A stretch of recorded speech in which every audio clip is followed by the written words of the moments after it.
We're going to start the Blackstone Millville Regional District School Committee meeting for February 12th. Please rise for the pledge.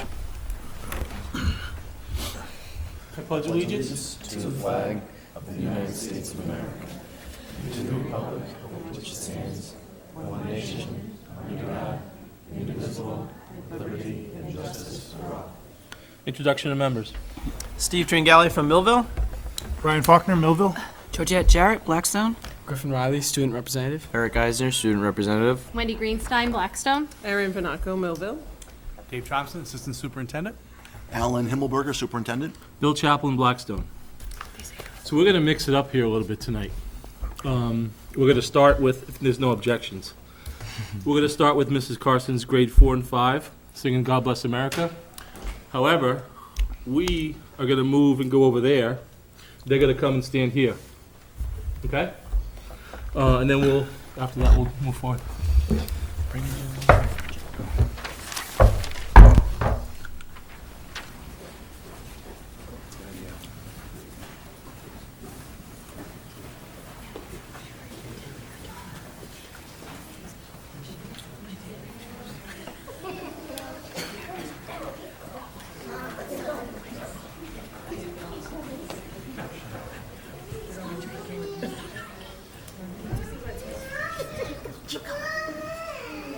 You're in like the important Ooh, nice computer.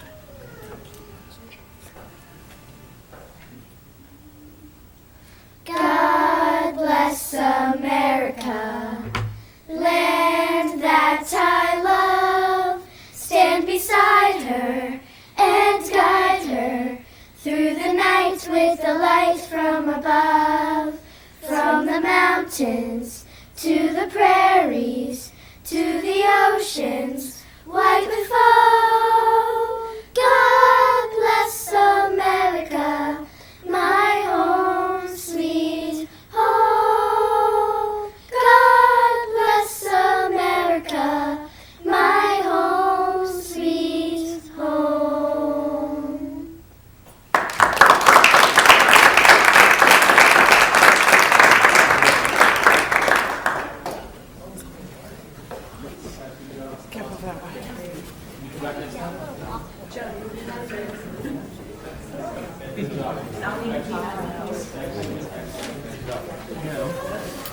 What's the other stuff? Time for my performance.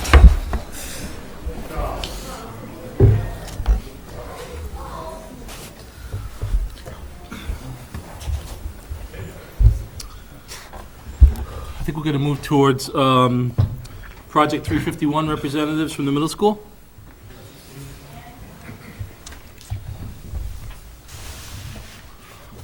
I think they're not used to following such a cute group. Tough act.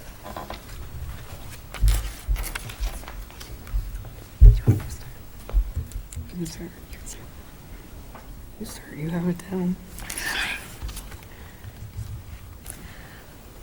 Hello everyone, thank you for having me. I'm Megan Broder, and for my service at Project 351, I was assigned to visit the Pine Street Inn homeless shelter. Pine Street Inn currently services up to 2,000 people a night. They bring people in off the cold winter streets and provide food, shelter, showers, beds, and clothing for those who need it. With so many people, any help they could get was really appreciated. I was there for roughly 3 hours, and I worked in a large team of 8th graders from different towns in Massachusetts to provide many things for the patrons who go there. Our team worked together extremely hard, and in the end, we produced 25 apple pies, 8 inspirational murals, several hygiene bags, and over 700 cards. All of the staff who was working there was very friendly, and I made lots of new friends. It was so fun to connect with new people and bring something good to a community in need. Part of the goal for Project 351 is to get people to accept the challenge of helping and servicing others, so in the future, they will be bringing service projects to our school, including Cradles to Crayons. The highlight of the day, at least for me, was getting to meet Charlie Baker. He talked to us for a while about the beauty of service and really warmed our hearts. At the end of the day, I was so inspired, and this program is something I will never forget. I'm Cameron Sarandolo. For my service hour, I went to the Greater Boston Food Bank. It's this huge building. When I first went to go there, I thought that it was just going to be this small little food pantry, but it ended up turning out to be this huge building, so much canned food everywhere. It was pretty unbelievable when I first walked in. We were split up into 2 groups. The first thing that we did, we packaged over 20,000 meals for the people who needed it. That was over 24,000 pounds of food for the people who needed it that didn't have it. And when I was doing it, I realized that when you see what other people don't have, it's pretty incredible, because you realize what you do have, and it actually makes you feel pretty lucky about all the stuff that you do have when you compare it to the things that others don't. So when we did that, it was just inspirational to me, because I met so many new friends that I still talk to, even though it was just a couple weeks ago. We still talk on a daily basis, and it's pretty cool because everybody that went there is just like you. Like, we all share the same characteristics. So it was pretty cool to know that when you walked into that building, everybody there would be pretty much like you. So it was easy to make a lot of friends. After we packaged the food, we went and at the State House, Charlie Baker spoke. I got to have a picture with him after, and it was pretty cool because, like, to see somebody that's on TV and stuff, it's cool to actually see him in person and to talk to him for a little bit. And what he said, like Megan said, it was really inspiring to do stuff for other people who can't do it, to inspire other people to do it, and just bring a larger community for more people to help others who needed it. Great Good job. How did you guys get selected? We were chosen by Mr. Cameron. Okay. And obviously 351 is 1 or 2 students from each of the towns and communities throughout the Commonwealth? Yes. What was the farthest away school that you met a person from? I met someone who came like in a boat here, so they had to wake Really? up pretty early in the morning. Yes, It was- I yeah. also met someone who took a boat here. A lot of people, we took different buses, so when we were about to leave, a lot of people were like, oh, I'm on bus B or I'm on bus F, and then you look at the little piece of paper that they had, and it was from someplace that I never even heard of. It's so far away. So it's pretty cool that there are so many people there. Any other questions, comments from the committee? Yeah, I'd just like to know, do you see yourselves doing these kind of activities in the future? Absolutely. Yes. Good. What'd you like best about it? Helping others who don't, like, you feel fortunate to help others because give them a piece of something that you have that they don't. I thought it was really cool that you could make friends that were like you to help other people. We were all smiling and laughing the whole time. It was just fun to help other people and make new friends all at the same time. Good. Did either one of you mention anything to the governor about Chapter 70 funding? I did not. All right, Next time I see him, I'll try. Next time, yeah. Good. If I Good could work. quickly share too, Sarah Douglas, who's up at the high school right now, is a freshman, a 9th grader. That's my daughter. This is her last year. If there was a Project 351 Hall of Fame, I do believe she would be nominated. She continues to this day to do a lot of drives up at the BMR High School under the Chapter 351 umbrella. She just organized a huge food drive at BMR that Walmart matched pound for pound. She was able to get to Walmart, talk to their corporate people. Sarah did a lot of good here.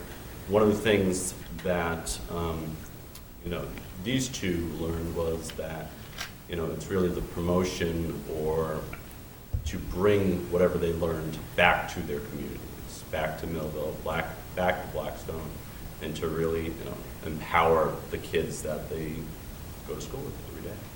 So I wanted to mention Sarah because she didn't have a chance to visit with you last year. Great, awesome. Who's that with her in the picture? Oh, I remember, yeah, okay. What's his name? He's in a warm weather climate right now. That's where all our money went. Yes. Any other questions, comments? Great job. Good job, Awesome. man. Great job. Congratulations. Good work. Impressive. Keep it up. Thank you. Very much for coming.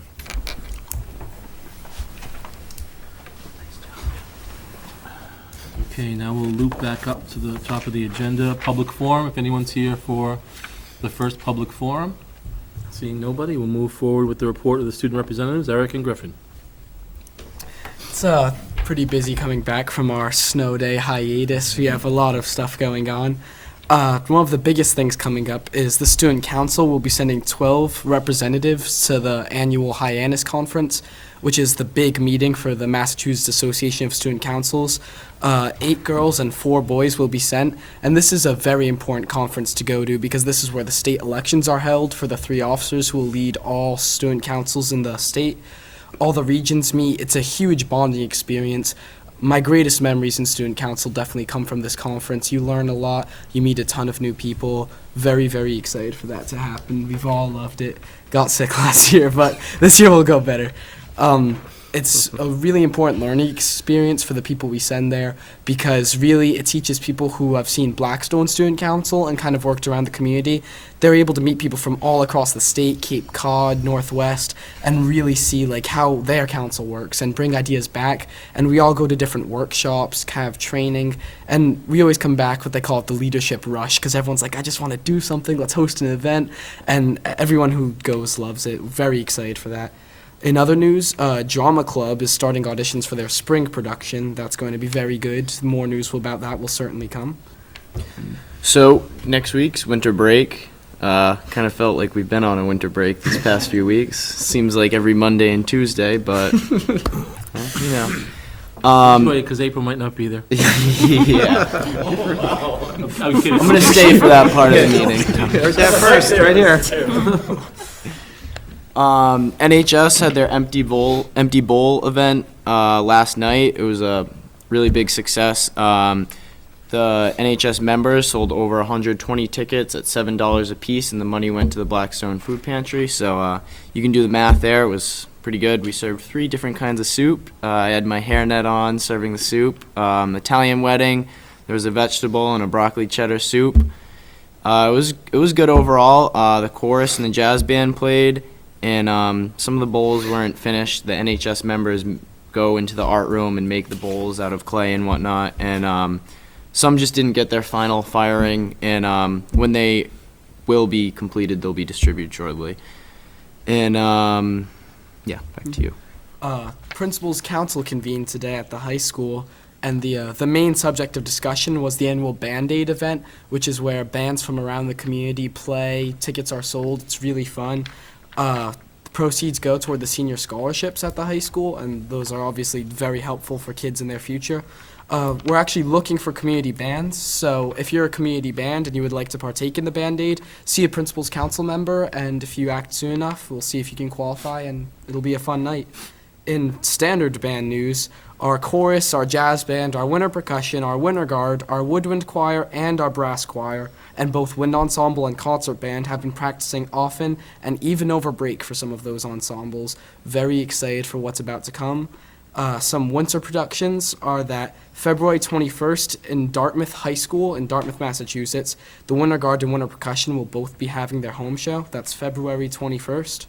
February 22nd, Winter Percussion Winter Guard will be having their home show, and that's at Blackstone Millville. It's going to begin at 1 p.m. It's going to be a really fun day. There will be food there, great programs. It's going to be very fun. Jazz Band actually had their first official performance at the Empty Bowl. It was very fun, very excited for the coming year. We'll be performing at the Stadium Theater, and we'll also be performing at various jazz nights. More news about those will be coming soon. And class of 2016? Yeah, so to catch up with the classes a little bit right now, most of the classes are doing a dues drive right now. Prom's in a few months. You have to have your dues paid in full to go to prom, and it's just good to keep up to date with those. Also, the class of 2016, the juniors, are still selling their Charger Charm bracelets. They've been at some of the home basketball games, set up a little table, $25 a piece, and then while we're on the topic of basketball games, the winter sports are actually starting to wrap up. That went by quick. It was a quick season, it seemed. The boys basketball won their first game against St. Mary's, and the senior night was Monday night, I believed. That was a rescheduled night. And that was a pretty good night. Fortunately, they did not win, but it was good to see them. And then lastly, going back to the classes, Winter Ball this year is an underclassmen dance. It's put on by the sophomores. It's February 27th, which is a Friday night, the last Friday in February, and they're starting to sell tickets for that now, so kids look out for that. And just one note going back, the Band-Aid event mentioned, that'll be March 12th, which will be a Thursday. I just had one comment to Eric's very well-taken point about, it seems like we've been on vacation for the last couple of weeks with all the snow days, but I wanted Dr. Laporte and Mr. Cameron, if they could, just to speak to what happened on Monday, if now is a good time. The fact that we are now rolling out the Google Classroom to our middle school and high school. So we were fortunate, you know, I think timing is everything.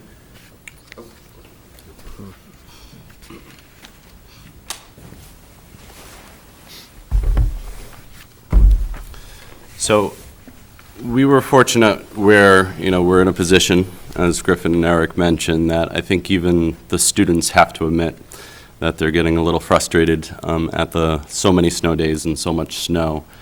Because of that, I think the timing was perfect to introduce to the middle school students their opportunity to learn online when they were at home during a snow day. We set a modest goal of about half of our student body to try to get online. We, I think, at the end of the night had about 300, I want to say 327 out of our 440 or so students who logged in and completed, I would say, roughly about half the assignments that were posted. Heard from a tremendous amount of parents. Most seem to be in support of it. I have to give a lot of credit to our parents in a sense of not only was asking middle school students to go online to learn something new, but it was through a forum that the middle school students and parents have never been to as well. So there was almost 2 steps to get to the learning that was posted. The first was, how do I log in? And can you remind, you know, me so I can remind my son what his password is? And then getting online and wrapping their head around the assignments that were posted. We had 4 assignments posted for each grade, so 12 total assignments that were posted. Students were asked to attempt the assignments in their grade, but we had, I believe, over 50 students who accomplished the assignments in all 3 grades. So we had some 6th graders who did 7th grade assignments, we had some 8th graders, you know, who regressed a little and did some 6th grade assignments, but I thought that was pretty cool as well. So kudos to the kids, and tremendous amount of support from the parents with that. Had it been the first snow day, not quite sure how many students would have logged on. So I think the timing was important there. Any other committee comments for Eric and Griffin, or Mr. Cameron and Dr. Laporte? No? Save it for later. All right. I want to know why you were cracking up about last year's student content, but you could tell us off camera. Yeah. We'll go with that. Okay, moving forward. Consent agenda A. Warrants, minutes of the meeting from January 22nd, 29th, and February 5th.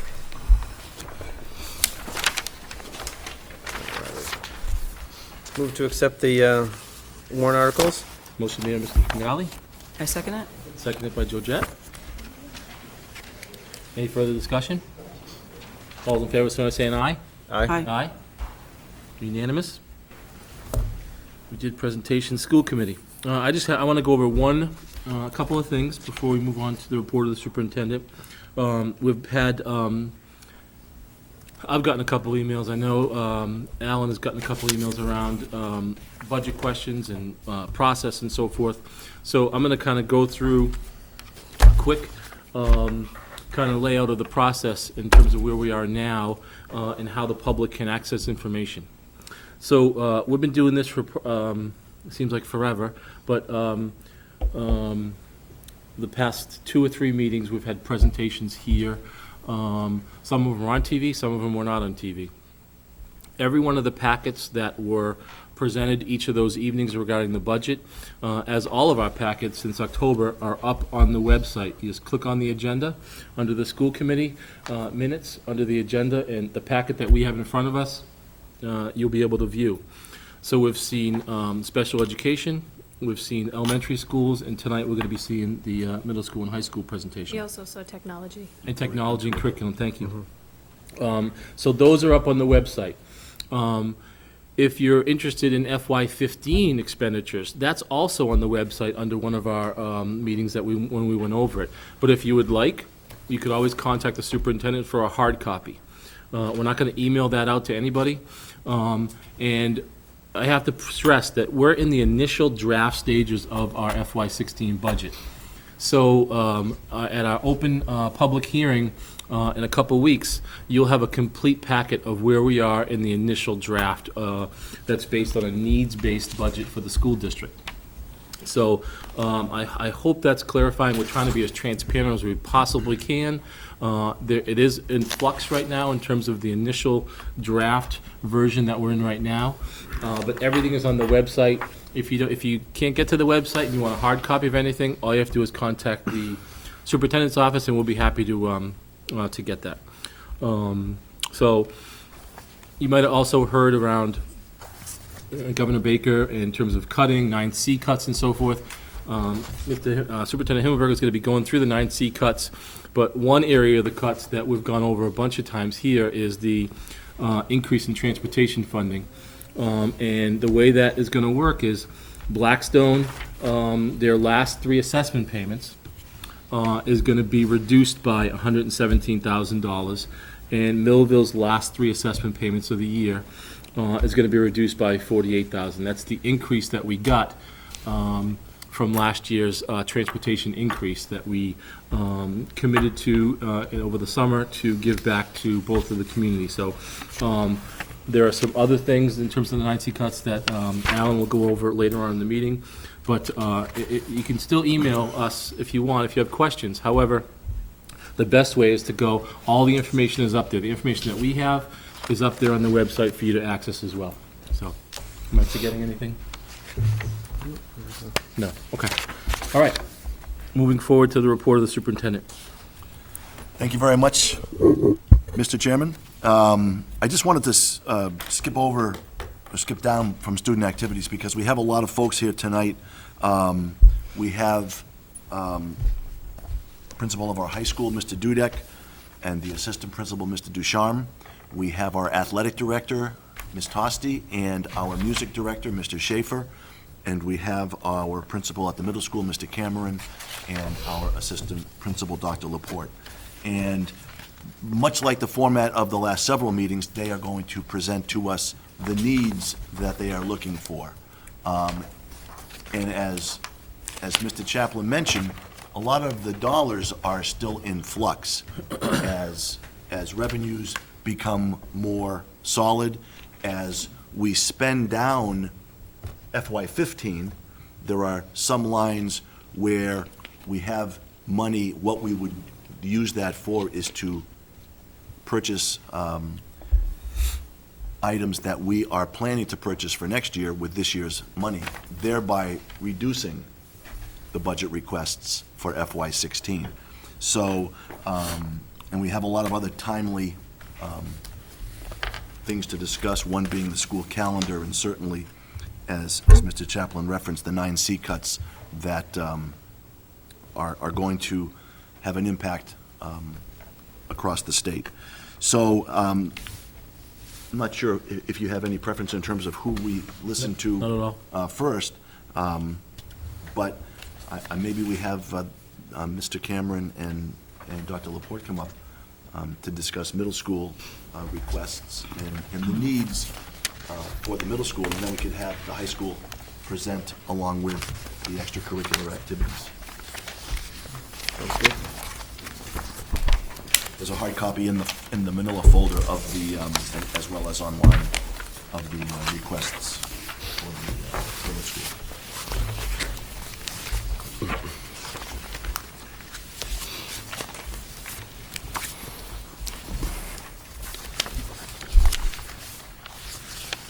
Do a timer, like it's a TED Talk? What's that? When the green light goes, it's... Good evening again. I did share with faculty and staff, and I guess a preface to this sharing and what is in your packet is, Dr. Thompson and Mr. Hillenberger, we've discussed the preface from the superintendent was, the money is kind of a moving target right now, but so is curriculum initiatives in the state. I'll give you a good example of that. Right now, the science standards, Massachusetts is very close to adopting the new generation science standards. That has left a lot of districts like ours not knowing really how to invest when it comes to curriculum supplies and needs. Some of what is presented here is a snapshot of a few proposals that we have. But we still have a great need at the middle school for, say, new history and social studies books. But, we're still in a very kind of confused era right now with the national government and state government not knowing what they're going to adopt next. There's some investments that I think the departments at the middle school are looking to make, but it doesn't make sense to make those investments until we know where we're going. Park plays a small role in that as well. So, when you see a proposal there for Project Adventure for $20,000, and I can talk a little bit more about that proposal, that is an initiative that I believe could make an impact upon our student body next year. But some of you might think, what about social studies books? What about the new science standards? So that's kind of the area, that's kind of a preface that I wanted to share first. Are there questions that you have? Do you want us to make a quick presentation? I would just say, kind of go through the FY16 needs, the Okay, quick so you're looking at additions. this right And- here? Yep. Okay.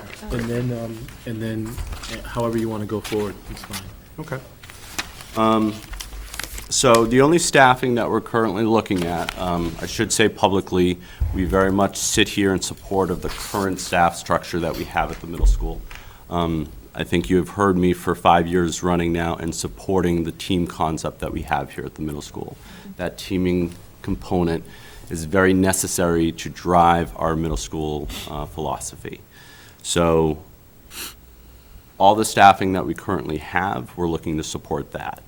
We're not looking at any other additional staffing besides the custodian, the 1.0. I think Mr. Hillenberger can speak to that as much as I can, if you have any questions about that custodian position. So just how many do we have now? What's the rationale to adding? Apparently, last year, there were several positions on the budget that were bracketed. There was a nurse position, there was a custodial position, there was a guidance,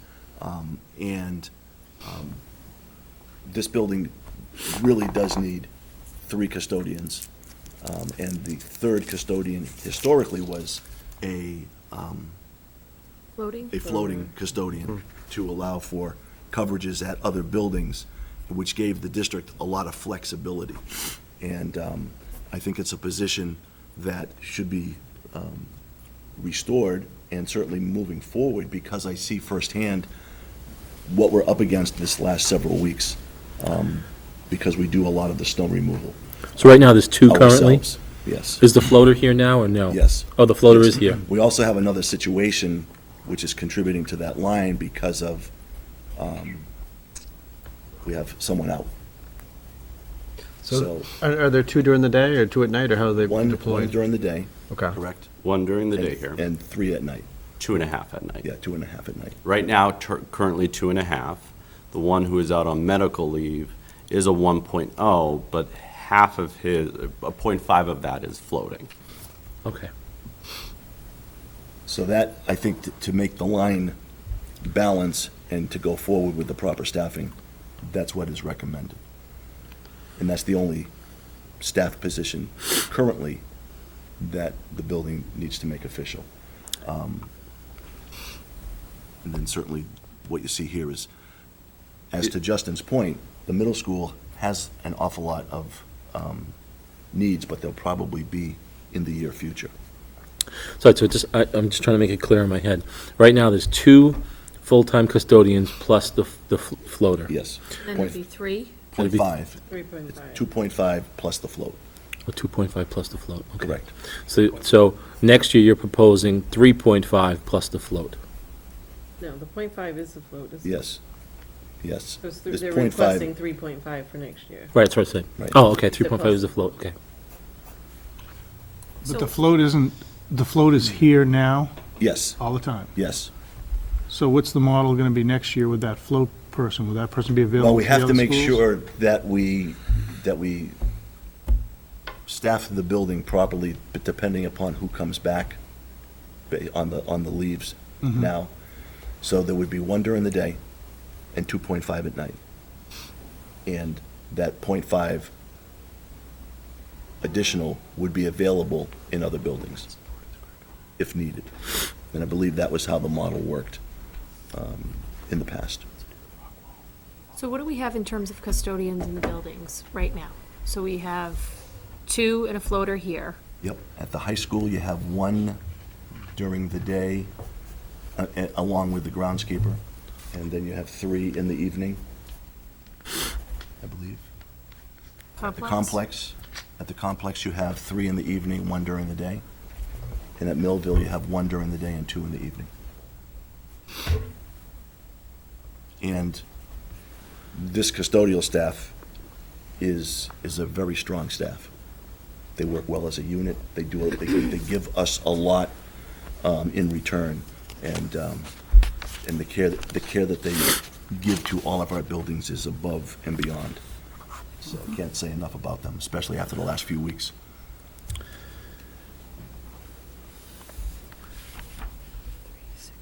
When we lose the floater, I can speak to all buildings, but right now, I have my head custodian on vacation. So I have one of my second shift guys come in to do the day shift. So I right now have 1.5. I find it very problematic when custodians are alone in a building for an extended amount of time. So, there's that concern as well. I adjusted the 0.5 so that the custodian who's presently here right now doesn't close the building on his own. And, those late hours, the 6 to 10, is also a problematic time I've defined for someone to be alone if something was to happen. How about when there are evening events, dances, games, things like that? How is that handled in terms of custodial coverage? We don't pull custodians, if Yeah. that's what we mean, if that's what you mean. It's just, looks very different for the custodians that we have on staff. It's clearly So it's the ones that are on duty just kind of cover whatever the event happens to be, and they go, whenever it's done, they go back to their normal routine. and Okay. again, if there's one out sick, on vacation, personal day, that's very taxing upon that event as much as it is on, the staff. We don't have any per diem that we could call up when there's a vacation. Yeah, I'm just we asking, I really don't don't have a deep bench at all. Okay. It's not as if we can plug in anybody and give them the keys to many millions of dollars of property. And as I said, this unit works very well together, and that float position is critical if needed. Okay. Any other questions? So the next item that you see is instructional needs. We did go line item by line item, and, the curriculum support and supplies and materials are there for the different departments. We're looking at this modest $5,000 to support what we believe will be the adoption of the new standards, new generation science standards. This is probably just a fraction of what they'll need, but we're hoping very much that the state will allow some autonomy in the transition and allow possibly a hybrid model where all schools and all districts don't have the necessary supplies. There'll be some flexibility there. So the instructional needs are going strictly to science? Nope, like I said, if you go line item by line item, each department. It's just a combination. It's a combination. I suppose if there's one light item that you see a big bump from last year, it's with the middle school science department. Only because I know that the science is changing, like you had just mentioned, so I was just wondering, are we waiting for that change, or are we ordering, hoping that the change still stays in middle school? We're kind of doing both, Okay, which is why you only see 5,000 there. right. So It's a very small. It is a very small. And you know. that's 5,000 additional over what's there for Correct. this current year. Okay, The science standards are slated to be adopted this spring if, I say a strong if, the adoption of the standards are what they have been in the past. You'll have a transition year next Right. year. So, it's wise and frugal to look and make sure they're going to be adopted. Take some time. The science teachers here in the middle school are already in the process of mapping to that new curriculum, Right. starting to sketch it out. There is a lot of change that will be coming with that because we are teaching right now a science, life, physical, or earth in a grade level, which is not what the new standards are. Spread out. It's also very inquiry-based. So we're going to need to invest not only here in the middle school, but also the elementary schools and look hard at that in next year's budget. but they're going on I believe there's a draft out. There So is a I'm sure draft. they're looking at the draft, and They are looking that's at the where a lot of draft. this is coming from? And rumor has it that is pretty much what Right. will be, but it's not official until the end of June. Okay. The science teachers have had a chance to work collaboratively through their PLC time, and we've given them a couple days to really realign, because as you know, we're doing curriculum mapping pre-K to 12. So the science teachers are in a flux area, kind of purgatory, if you will, where, should they be drafting and uploading for all district to see the current standards or Yeah. the next gen standards? So we're looking to just be ahead of, other districts right now, and that's, part of that is that. And Dave, is it safe to say that this $5,000 instructional need over the next 5 years, that's going to continue to grow as we? Yeah, you are going to see a big bump in science minimally next year. In next year's budget process, you will, and part of this, and I have to say, the science teachers here are ahead of the game. They've done great preliminary work. They've kind of sketched it out at this point, but they're now looking at the materials that they have and how they're going to work and what can be used and can't be used. And they'll be looking at that next year, and from that, we're going to be developing, do we need to buy a whole new textbook series for all 3 grades? Do we need to buy a few pieces here and there and use some of the pieces we have? And that's going to take some time, but it's important, in conversations with the excellent science teachers here, they wanted to be ahead of it. They wanted to look at it. They knew that there was a big change coming. And, we're ahead of that game as far in the planning process, but it is going to be something that is going to be a significant need in next year's budget. All right, great. Moving on to Project Adventure, we're just putting forth a proposal to breathe some new life into our PE curriculum. This would embed itself in the physical education program, but it would also be potentially an elective program and find its way possibly in our after-school program as well. We're looking at mostly the low elements in Project Adventure. The only high element that we might look is what a lot of schools have done, which is an indoor rock climbing wall. We are looking at that. It is actually not that expensive to do an inside rock wall. That's the only high element that, again, we would be looking at. This $20,000, part of it is the professional development. Project Adventure is based out of Massachusetts. I've actually attended professional development myself. So we would send probably our health and wellness teacher along with our PE teacher to be trained as well. The goal with this would be to maybe pilot it here in the middle school and possibly one day have Project Adventure and maybe the high elements, up at Mr. Dudek's building, where I think a lot of the high elements, belong. I happen to know the basketball team goes off campus for, some team building exercises and such. I'm not sure which ropes course they go to, but it'd be nice one day if we had a ropes course here in our district. We have one at King Philip at the high school, and we have the rock wall at the middle school, and it's a nice progression. And we're ready to expand our high school to make it a year-long course, because it really does engage those kids that are making decisions, making those steps, perseverance, resilience. And we're actually, this year, we had 2 scheduled trips as part of the curriculum out to the place in Western Mass that's like, it's like a jungle. It is. It's amazing. And it's unbelievable. And so we're looking to expand that. So this is a great beginning. I would fully support that, throughout the district as well. And as you said, right now we have 2 electives in PE offered to our students. One the health and wellness teacher leads, the other one the PE teacher leads. And we often see some of our at-risk students making those choices, going towards those offerings.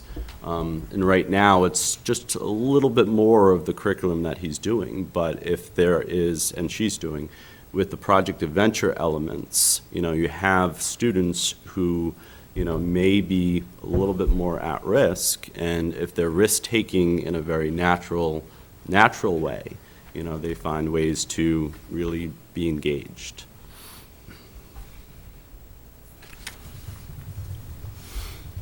Okay. Rosetta Stone is something that, if you recall, this building had, I want to say 3 years ago. I do have very informal exit interviews with some, or surveys, I should say, with some families who were a part of it that year. I want to say we went about 2 years ago. One of the middle school improvement plan goals is to offer students who may be looking for some more high-achieving opportunities, those opportunities. And I've heard a lot of parents, I want to say those parents might either be 8th grade parents or 9th grade parents, but the legacy, if you will, of Rosetta Stone, I still hear from parents today, whether or not we offer licenses, whether or not licenses could be offered. The hybrid model that we did when we had Rosetta Stone in this building seemed to be very successful, where students were apart or in front of a computer, learning a language, learning a culture for a period of time, and then they had that license with them to continue their exploration of the language and culture on their own. We also have data from Rosetta Stone sharing how many students engaged in their license past the the time that we offered it here as a part of their schedule. So, even though we lost it after that 1 year, I think it was due to budgetary reasons. This is about half of what we had. I believe we had budgeted about $16,000 the 1 year, and that gave a complete grade. Every 6th grader, I believe, that year had a license. Haven't quite figured out how many licenses 8,000 would get us. My guess is about, maybe about 75 students. And we might look similar model to how we offer our seats or our licenses to the virtual middle school or high school consortium. Is foreign language a part of that virtual? Do they have that in there as a selection now? It is not in the menu that we choose from. Okay. I was just going to ask you, can you just explain where you're going with the virtual middle school? What is it currently? How many seats do you have, and where do you see that going? Yeah. One of the things that we have, we actually as a secondary level spoken about is potentially offering more seats in the virtual middle school, high school consortium. Mr. Hilmer, if you don't mind, I think he did share that we want to look at different vendors, the different vendors that might be available out there that might offer more seats to our middle schoolers and our high schoolers for maybe a smaller price. Was that the question? How many seats do you have right now? I believe we have 50 combined at the secondary level. Between here and the high school? Yes, and I always turn students low. away. So- There's semester classes, Yeah. so I have 25 7th and 8th graders taking a course in a semester. And again, historically, I've always turned students away. Now, is it a function of you don't have the instructors here? I know it's driven by how many of your instructors are Yep. trained in order to, Yep. We to have do this. one instructor who is trained. Okay. Therefore, I'm not quite positive about this, but I think that gives us some seats for free or something. And Justin, right now, and Janice, I'm looking at just the offerings right now. So grade 7 has Spanish, and grade 8 has Spanish. That's classroom instruction. Correct. Okay. Actually, all 3 have Spanish, and that is classroom instruction. Okay. All 3 grades, yep. I have a question. Good. So for those high-achieving students, what opportunities do you have for them right now? Other than, I understand the Rosetta Stone, but what does it look like for those students in middle school? So what offerings do they have right now? The virtual middle school, high school consortium is how we try to, give those students those opportunities. The high achieving model, though, really goes to the classroom teacher and the universal design model, and allowing students to take more risks and to take more opportunities. The other piece about the high achieving opportunities is, the different opportunities that our teachers will share with me, will share with Dr. Laporte. Right now, there's a math competition, it's called MathCon, that's happening, where tomorrow I'm going to be calling roughly about 55 7th and 8th graders down to my office and emailing their families, just sharing that they're invited into this competition. It's an online competition, so there's that online piece again that I think a lot of districts and a lot of schools are looking at, being creative, and it's fiscally accommodating too. So, in a nutshell, it's really the online offerings that we're offering the middle school students. And really, we have, what about 20 seats for the virtual one here, right? I mean, because it's combined, if you have combined 50, I'm assuming 30 is going to go to the high school, 20 is going to go. We've actually always had 25. Okay. And some of the seats, and Mr. Dudek can probably speak to that, we've sometimes actually taken some of their seats. I don't know if, I'm not quite sure why, but I think it's always been a 50-50 split. And as I said earlier, we turn students away from that, which is why we would love to increase our offerings in that, and the Rosetta Stone piece as well. I just know we had a lot of conversation about AP courses at the high school, and I'm just wondering how we can trickle that down to the middle school. That's a good point. To give, I like the online offerings, and I think that's great, but I still think if we're bringing those AP courses to our high school, how can we trickle that down into our middle school? Other than, the 25 seats, it doesn't just have to be virtual. So I guess, how can we connect those AP courses that we've been looking at to really bring it down to the middle school, so then they're even. You're talking about electives? Yeah, I mean, okay. something, some type of AP. Different course offerings. It is hard, because I think probably half the middle schools in band, right? Or, there's that factor, that's the and I'm not knocking band, I know you played in the band. But I think that does factor into it, how you can schedule it and so forth, but I agree. I think there should be some things there, For those absolutely. middle schoolers to have the enrichment part, and if we're looking at grants for AP, then I think we can find a way to trickle that down to the middle school. We're at a place in the middle school where, believe it or not, because of the decline in enrollment, we've actually added more classes. A good example is the health and wellness teacher, the PE teacher, the art teacher. Whereas 8 years ago, they were teaching 5 sections of just your standard art class. Now they're offering some electives in those areas, some high achieving opportunities in those areas. When you offer those high achieving opportunities, choice is good, but sometimes our students are opting out of some classes to take them. And I'm not saying that's bad. I see a fit for those high achieving opportunities, the face-to-face opportunities that you're speaking of, in 8th grade especially. And that's, again, a good sample for them before high school, for certain. Mrs. Greenstein makes a very good point, because part of that Math and Science Initiative grant that we have applied for, a big piece of what they do, along with focusing on high school rigor and increasing rigor in the curriculum at the high school level, is to also address how students can be prepared for that.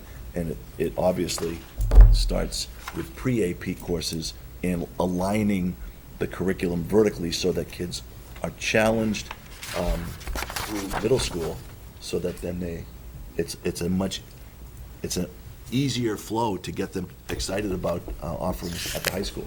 So I think it's also with the science curriculum, the inquiry and the synthesizing is very deep. And I think if you start at the high school, you know, the younger you can get children to synthesize and, you know, inquire, I think we need to have that, and we need to have that rigor so that when they do get to the high school, they're that much more into it. Right. And they know how to do it, and they know where to go, so. And that math and science grant, we hope is not at risk with the state's financial issues, because when we did meet with them, that was a big piece of usually the second and third year. Once you get your structure in place to begin to look at how to train teachers at the middle school level. So we have to wait first to get the state to fund it, and then to be approved, and then we're off and running with additional AP classes at the high school, and then hopefully build upon that success to get additional offerings through the middle school. The other thing that I think we would love to see is the opportunity for middle school students to take a risk to choose a course that challenges them. And, you know, then when they enter the high school, you know, when they truly have the world of course selection, they're not making safe choices. Mr. Dudak and I have talked countless number of times about the students who up at a high school make safe choices in their course selection because maybe their goal is honor roll or high honors. And because of that, they're not choosing, you know, those courses that might really stretch them and challenge them. So for that experience to happen here, you know, we have our online classes count for our honor roll here at the middle school. So we have some very challenging online classes. We have a very challenging engineering class that, you know, with the support of the parents and with the students, they know going in that it's going to stretch them and it's going to challenge them. And if they do well, then they can be that much more proud of making honors or high honors. Great. Anything else? Anything else from you guys? You know, can I just add one thing that with Rosetta Stone, and, you know, when we talk about things that we want for the school, we're always trying to, him more than I, always think outside the box. How can we combine all the schools so we're all growing together at the same time? And when we look at ideas that we want to put in place to make that transition from each school and to, you know, build us up, you know, and build the students up, we look for different things. Rosetta Stone helped with the community. I mean, I've had multiple phone calls asking me if, can we still offer this, and can a student take it home, just for the families who have different languages at home, and we're seeing more and more of that. And that was a big push for some of these parents. Can you please get these licenses back? We would love to have this dialogue in our home. The Project Adventure, just seeing the different way these students are challenged in these situations. You know, some people might say, well, like he said, we need books in this area, but beyond the books, we have such creative teachers that implementing new ideas like this really helps us shine because of, you know, some of the staleness that we've had over the years and, you know, the lack of funding in certain areas. So, you know, when you consider this, please think of our overall view of how we're just trying to move together and build some, And the Rosetta Stone, you can pick any language? Correct. Yeah, you can pick Mandarin and Out of 22 choices, you know, I glance at a Rosetta Stone proposal and know the reality of this district, and, you know, there's a tension within me. But with that said, the reality of the district is we have a French program at the high school that is very much struggling. And I know it's not realistic to sit before you and ask you for a French teacher here to support the French program up at the high school. So this is, as Dr. Laporte just shared, a creative way to really support those families and those students who might want to explore French and get interested in French, get a passion in French, therefore, you know, move forward up at the high school. Great. Thank you. Thank you very Thank you. So will we see the, will they be? Protocol? Is that what this is, Scotty? You can pull a couple You know. chairs over. Oh, okay. So, is this a curriculum, are they piloting anything, or no, right? They don't need to.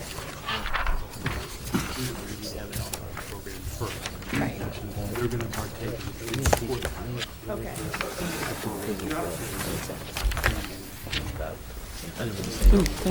Right. Right. For the PD that's going to be elementary, will they decide schools on what was done in the Welcome. Welcome, everybody. Thanks for having us. Good evening. Just want to introduce our lovely team here. It's great. It's not just me today. I feel like I'm supported with a wonderful team here. As you know, Keith Ducharme is my assistant principal at the high school. This is Jill Tosti. This is our new athletic director. And then we also have Todd Schaefer, who is new to the high school, but he's not new to the district. So today we're here to talk about the high school budget. And I will share that this is a realistic needs-based budget for the high school. I would say over the past month, at least, the admin team, which includes Mr. Hillenberger and Dr. Thompson, have had candid discussions about, with our teachers, with our staff members, with department heads, about what their needs are in specific departments. So I think what you see in front of you, once you have a budget with numbers, is something that we thought about in depth. This is something that we feel is a realistic budget. This is what we need for our students. As we discuss the budget today, I want you to think about what our vision is at the high school. Pretty simply, my theme the last couple of years is just discover yourself. I want teachers, parents, students to really discover who they are, especially the students, because that's why we're here. And discovering ourselves through 4 simple words: the rigor, realization, the relationships, and the relevance. So when we look at our extracurricular activities, I fully support what we do in our music program.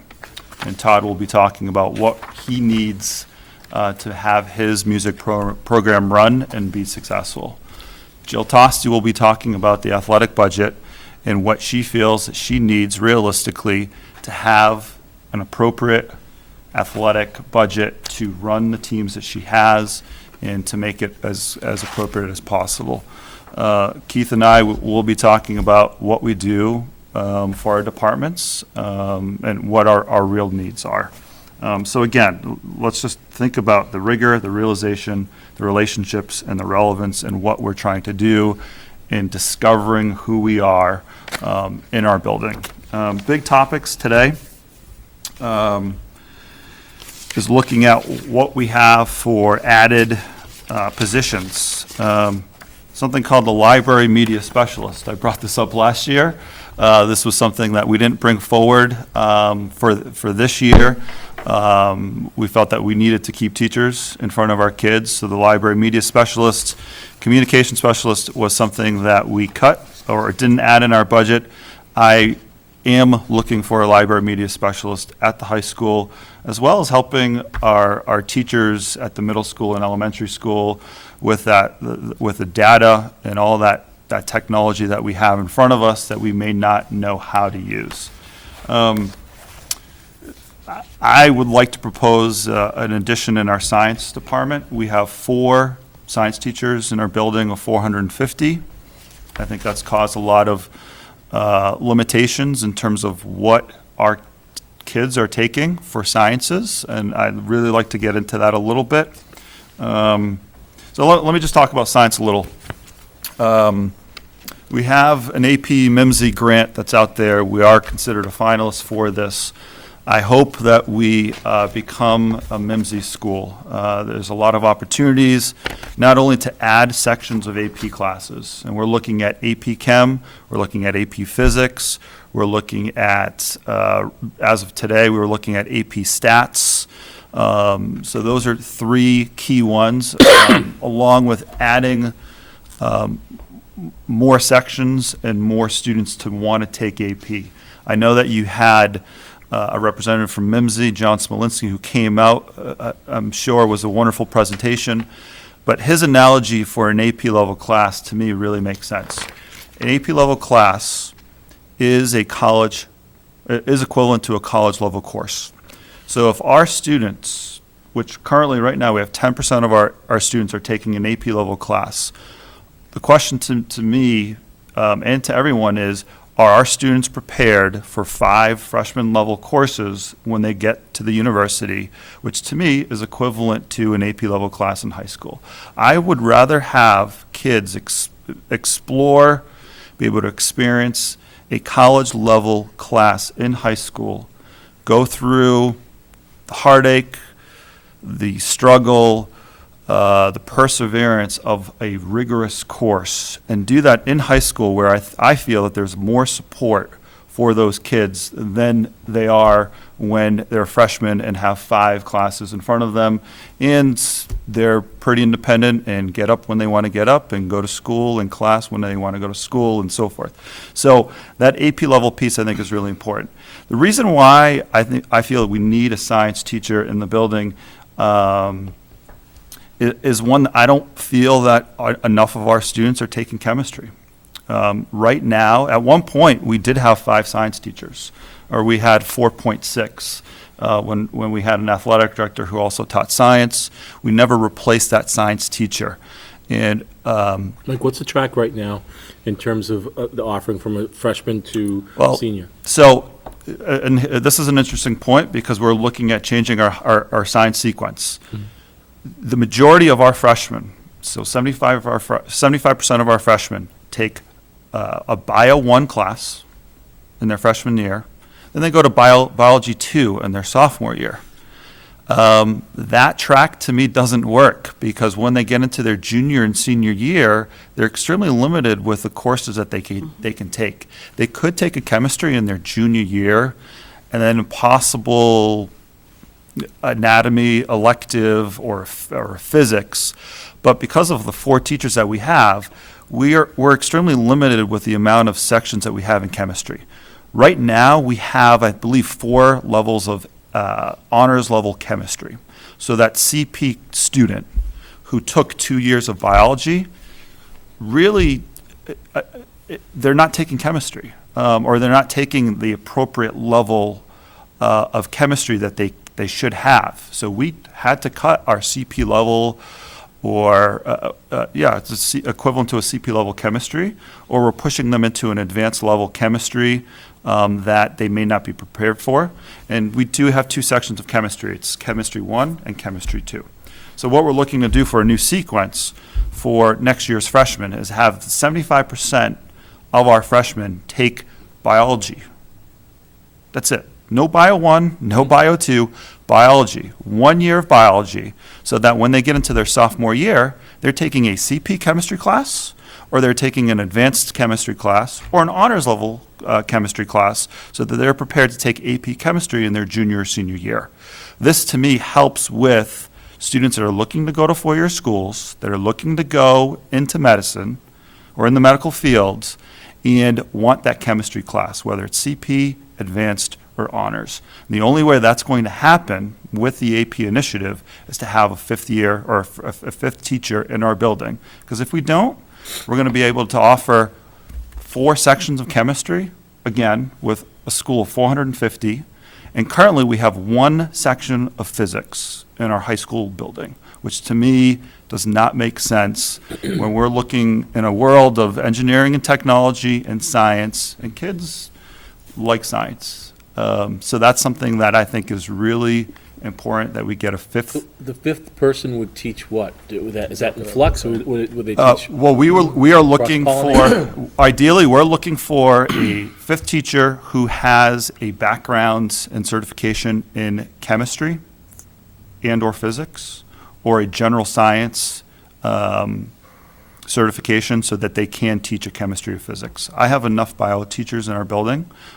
We have 2 teachers and our science teachers that teach chemistry, but I feel that we need to, at some point when we don't have that sequence of Bio 1 and 2 for our freshmen and sophomores, we'll be able to open up a few more sections for our other 4 teachers in the building and create offerings of chemistry, of various sections of chem or physics.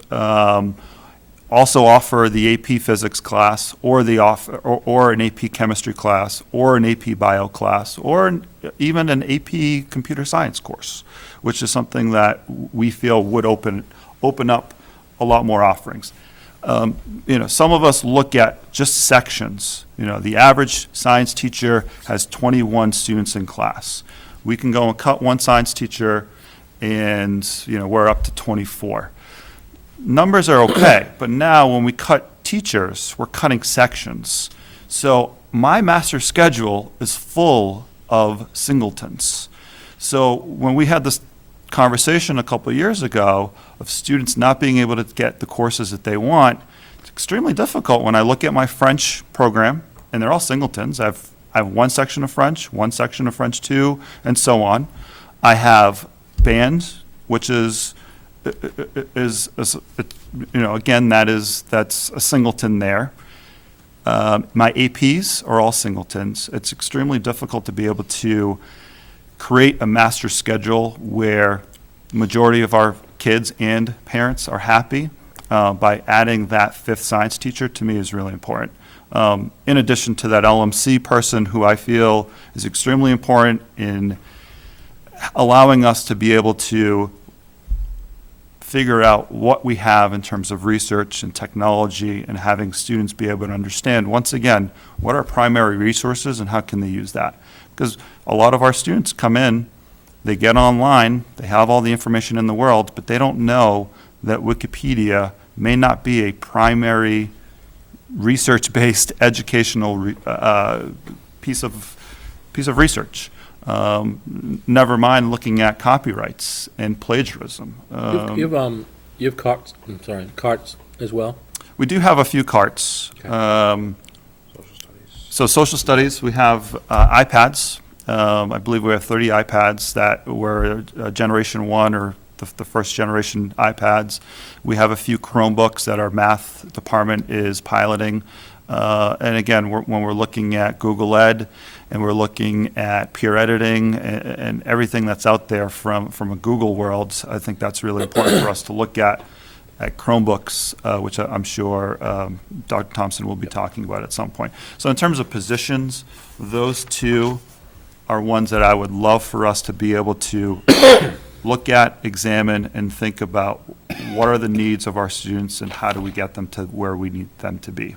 And those are 2 that I mentioned to Mr. Hillenberger that we need to have. Any questions on the positions? It's really related to the positions. You sort of talked about it, but what do you see as the future of the Library Media Center? Is it, hardbound textbooks, ebooks? How do you see that? Where do you see the whole thing going?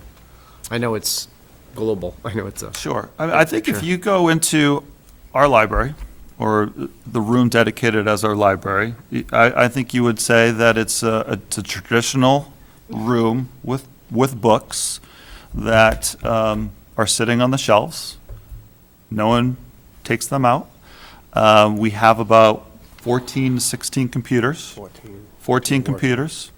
Some work, some don't. Those are where our students are going into for VHS classes. I think that's the issue. We have our VHS students that use that facility. And what we've done is when I have a substitute available, I assign them to that facility. Of course, they don't have the experience of the understanding of helping students get books out or any of the technology. So we haven't had a book out of the library in 2 years. Ouch. Shame. When I don't have a sub available, I have to move a study hall in there, which compounds things. The VHS kids are trying to get work done. I have to have a teacher cover that area because it has to be covered. And the teacher obviously doesn't have the experience to assist a lot of the things that need to get done down there, or sign out books, or work with other technology needs.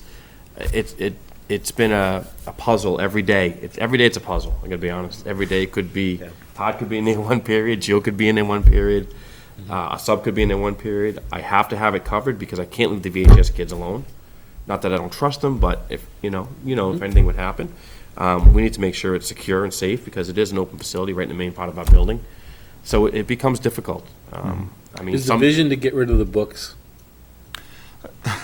Well, is there going to be a big focus on that area with technology, with what we have for technology? Is that if going to you- be a focus? Yeah, I mean, if you look at a modern library media center, it is focused around computers that people go to. They sign into relevant documents. They're able to search libraries and look at documents, primary sources and such. I mean, there are books. They tend to be secondary to the media part of the library media center. And it's a place where you can go and you can collaborate and collect information, and that's really what it needs to be. But in terms of our technology, is that going to be a major focus? Is that media center? Well, I like think the infrastructure of it and the Well, focus. it's the access point to the information, Right, really. Right, I think that comes back to the whole building piece, Right. and redoing that. But theoretically, if each child has their own Chromebook and device, then they can pretty much do that in lots of different places. But they would still go to a library media center with that expertise in there to get that kind of work done. And, looking long-term, that library media center person would be a major piece to helping teachers use the Google platform. And get in the classroom and help technology. Right. That's So our it isn't necessarily vision. somebody who's chained to the library desk Right. in there. That They're a goes technology person. Right, but they also would then be going around into classrooms, when they weren't having company in the library to do that sort of piece as well. And just to answer that original question, I think the library is a media hub. It should be the media, the heart of the school. Right. And having a library media specialist, to me, is someone who is integrating technology for teachers to help enable students to be able to grasp the technology and be able to really refine what they're seeing when they search. In the last 2 years, we've looked at each other, and we have some capable teachers in our building that are tech gurus. And what we're really doing is it's the teach the teacher model. When we're looking at Google Docs, this is something that we looked at last year that we're trying to teach one another how to use. We're trying to teach one another what to do with Edmodo and social media to be able to reach out to families in a different way. But at some point, where it's teachers teaching others and having, sorry, Mr. Ilmer, but just not having someone who is our tech guru that's getting into the classrooms, that are helping teachers facilitate what they have in front of them. Even using our smartboard. Are we using our smartboard smartly? If that's a word that I could use. I don't know if we are. Who are we having as a resource to be able to help us? We need someone that knows all the. Say bells and sorry to whistles. me, because I'm sitting next to the both of them. I'm like Horseshack is next to me. Wait, people that know Horseshack. I know Horseshack. Go ahead. I've seen the model work, and that person who wears that title, and I'm sure others have seen it in your own districts, that person has such a positive impact on the learning and the teaching across the building. They are the fulcrum, they are the lever that allows students to understand what is behind the technology. Who owns that website? How do I know that that database is the right one I need to research? Where does this all intersect? How do teachers get to know what technology they can use, maybe across several courses of study, to interact, to make the learning experience that much richer? This person does the job of 3 or 4. The right person makes everybody better. And that position is so critical in high schools across our country. It really is. So can we talk about what the title is? Because I'm hearing two different things. I see here media center coordinator, I'm hearing media center specialist. I don't care what you call the person, but I want to know what the background is, what the degree is that we'd be looking for to fill this? I know it used to be library science, but is that what it still is? There is a license, I think, out there for information, Information. Information specialist. specialist. Information specialist? And So that's what we would who call you this generally person. see. Yeah, that's who you generally see in a high school library, a middle school library. You know, that's why, I mean, I was being sarcastic about the books because they're dust collectors at this point. You can have some, but I think in terms of, the way I see this is that over the course of the next 2 or 3 years, it is the hub of the building where maybe it's open after school and before school, and kids are there, learning and kind of, taking, peer tutoring can happen in there. It could grow into a huge, wonderful thing. Do we have the technology infrastructure there now? Is it web? Is it wireless right now? That's effective.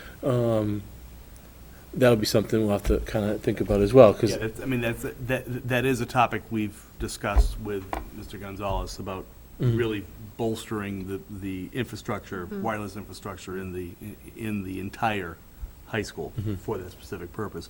But we need to realize that the amount of information that comes at this new generation is going to be 10 times more than what we have.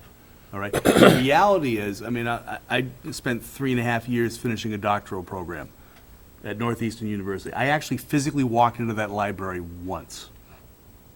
Okay. All the research, I still have got my wife keeps asking me when I'm going to throw out all the articles. But stacks and stacks of papers in my dissertation dungeon sitting there. I didn't go to the library except for once, and that was training on how to use some of the pieces from a library specialist. These students are going to go off not only to college, but to jobs and careers where they're going to have to sift through information. Those skills need to be taught in our districts. End of story. Okay, we are sending students off to, to college and university libraries, and I'm not sure they have those skills.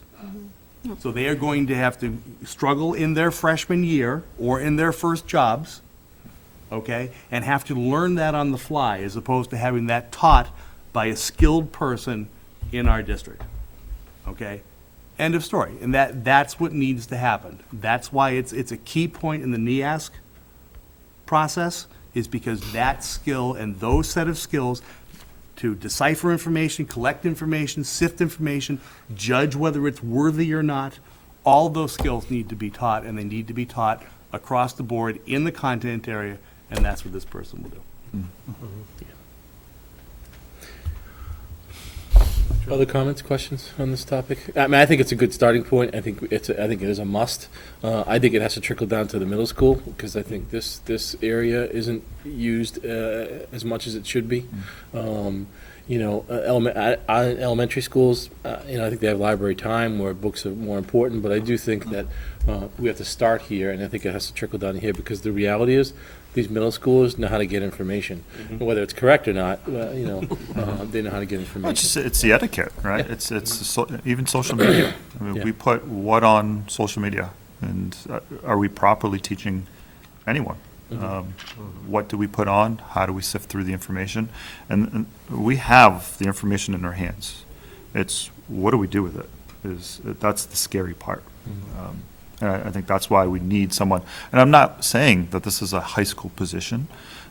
This is someone who I'm saying is housed at the high school, but could be a resource for any teachers that are looking to do something in their classroom to integrate technology, which is needed. Great. Very good. Okay, so looking at just instructional programs, again, I think the big piece is our AP MEMSI grant that we're looking to do. We're looking to increase the rigor of what we're doing in our classes. There is a continuous effort to add more electives, and that's something that I'm proud to say that we've done in the last couple of years. Our robotics program has grown tremendously since that first year of having $1,000 and not having any robots in. I talked to Mr. Pilling today. We have 12 Vextronics robot. Is that 12 in his classroom that kids are programming, they're competing, they're using, and we've been supported by the district in increasing that. There are various electives with multicultural literature, with our humanities program, with World Perspectives, which is a history English elective. We have electives in our PE department. We have electives everywhere for students to be able to explore certain topics that they want. In terms of instructional programs, there's obviously an update in our textbooks. Mr. Cameron talked about next generation standards with science. We're talking about the Common Core. We're just talking about books that we can give our kids that we're proud of giving. We have our 9th grade English textbook series is roughly 12 years old. There's only so much binding and rebinding that we can do per book. So our English department is looking for a complete series of English 9 textbooks. Our math department is looking for a complete series of Algebra 2 textbooks. But this also includes some of our textbooks for AP World History, which is something that we're going to add in our history department, which isn't part of the MIMSI grant, but we're doing it because all we offer is U.S. history for an AP level for our juniors and seniors. We need world history in there. That's going to happen. So that's where you see that increase in the departments. There's various textbook series that we're looking into getting. There's various technology in our integrated arts, our video classes, our video media classes, our graphic arts classes. There's continuous software that needs to be updated. So those are things that we're looking for. I believe Mr. Hillenberg gave you a copy of what our increases and decreases are as a whole and our department needs. Our total net increase is $123,875, which to me isn't a whole lot looking at what we're looking to bring into the high school. The biggest pieces, again, are when you're looking at your ELA with $12,900, those are straight textbooks that they desperately need. We also have NEASC coming in next year. So there's a big chunk of $25,000 for the NEASC self-study. I thought they paid us $25,000. Is that what happens? Don't even get me started on it. They pay us to do the self-study for them, correct? So that $25,000 is in there. That is the total net increase for the high school budget, approximately. We're looking at 123. That includes the positions that we have. So we're looking at approximately 50,000 per position at 100. So in reality, our department needs from instructional programs and initiatives is $23,000, which I think is, again, is a realistic goal. It's needs-based, and this is what will get us moving in the right direction and continuing on where we want to go. Is it enough? I have to kind of ask that because, and is there going to be a rotation of new books every year? I think we should be buying a new set for the next 5 years and whatever there is. So my first question is it enough? And one set of grade 9 books, and then I think the next big expenditure is the math, which is less than $6,600. I remember having this conversation Right. 3 years ago. I say we've And tried putting for up 3 or this 4 huge years list. now. I mean, this is a starting point, which is great. I agree with you. I mean, is it enough, looking at all those books that we saw up on that inventory list? sheet that we have, I still have it. Yeah. And it hasn't there's changed, I bet. 12, there's in 2002, 2003, 99s. So I think it's important to make that change. Right. Go for it. Go ahead. Just to clarify, and what Mr. Dudek has said, this is only the net additional. Within here, yes, we're buying pre-algebra Algebra 2 and geometry textbooks. Science has money. We're going to buy it with this year's dollars, so we don't have to spend it next year for a textbook series. Integrated technology, all 3 of those teachers bring exactly what students need. And while they had much bigger numbers for their total needs, based upon where we think we can go, it's a net increase of 6, which takes integrated technology to just over 25,000. So that will, we still know we can get some grants from BVSC. There's a couple of other areas that we can look for funding. But I think this is a realistic picture only because Dr. Thompson and I sat with all of the department heads and teachers to get their input. And they are not shy in terms of what they need. And they made a very strong case.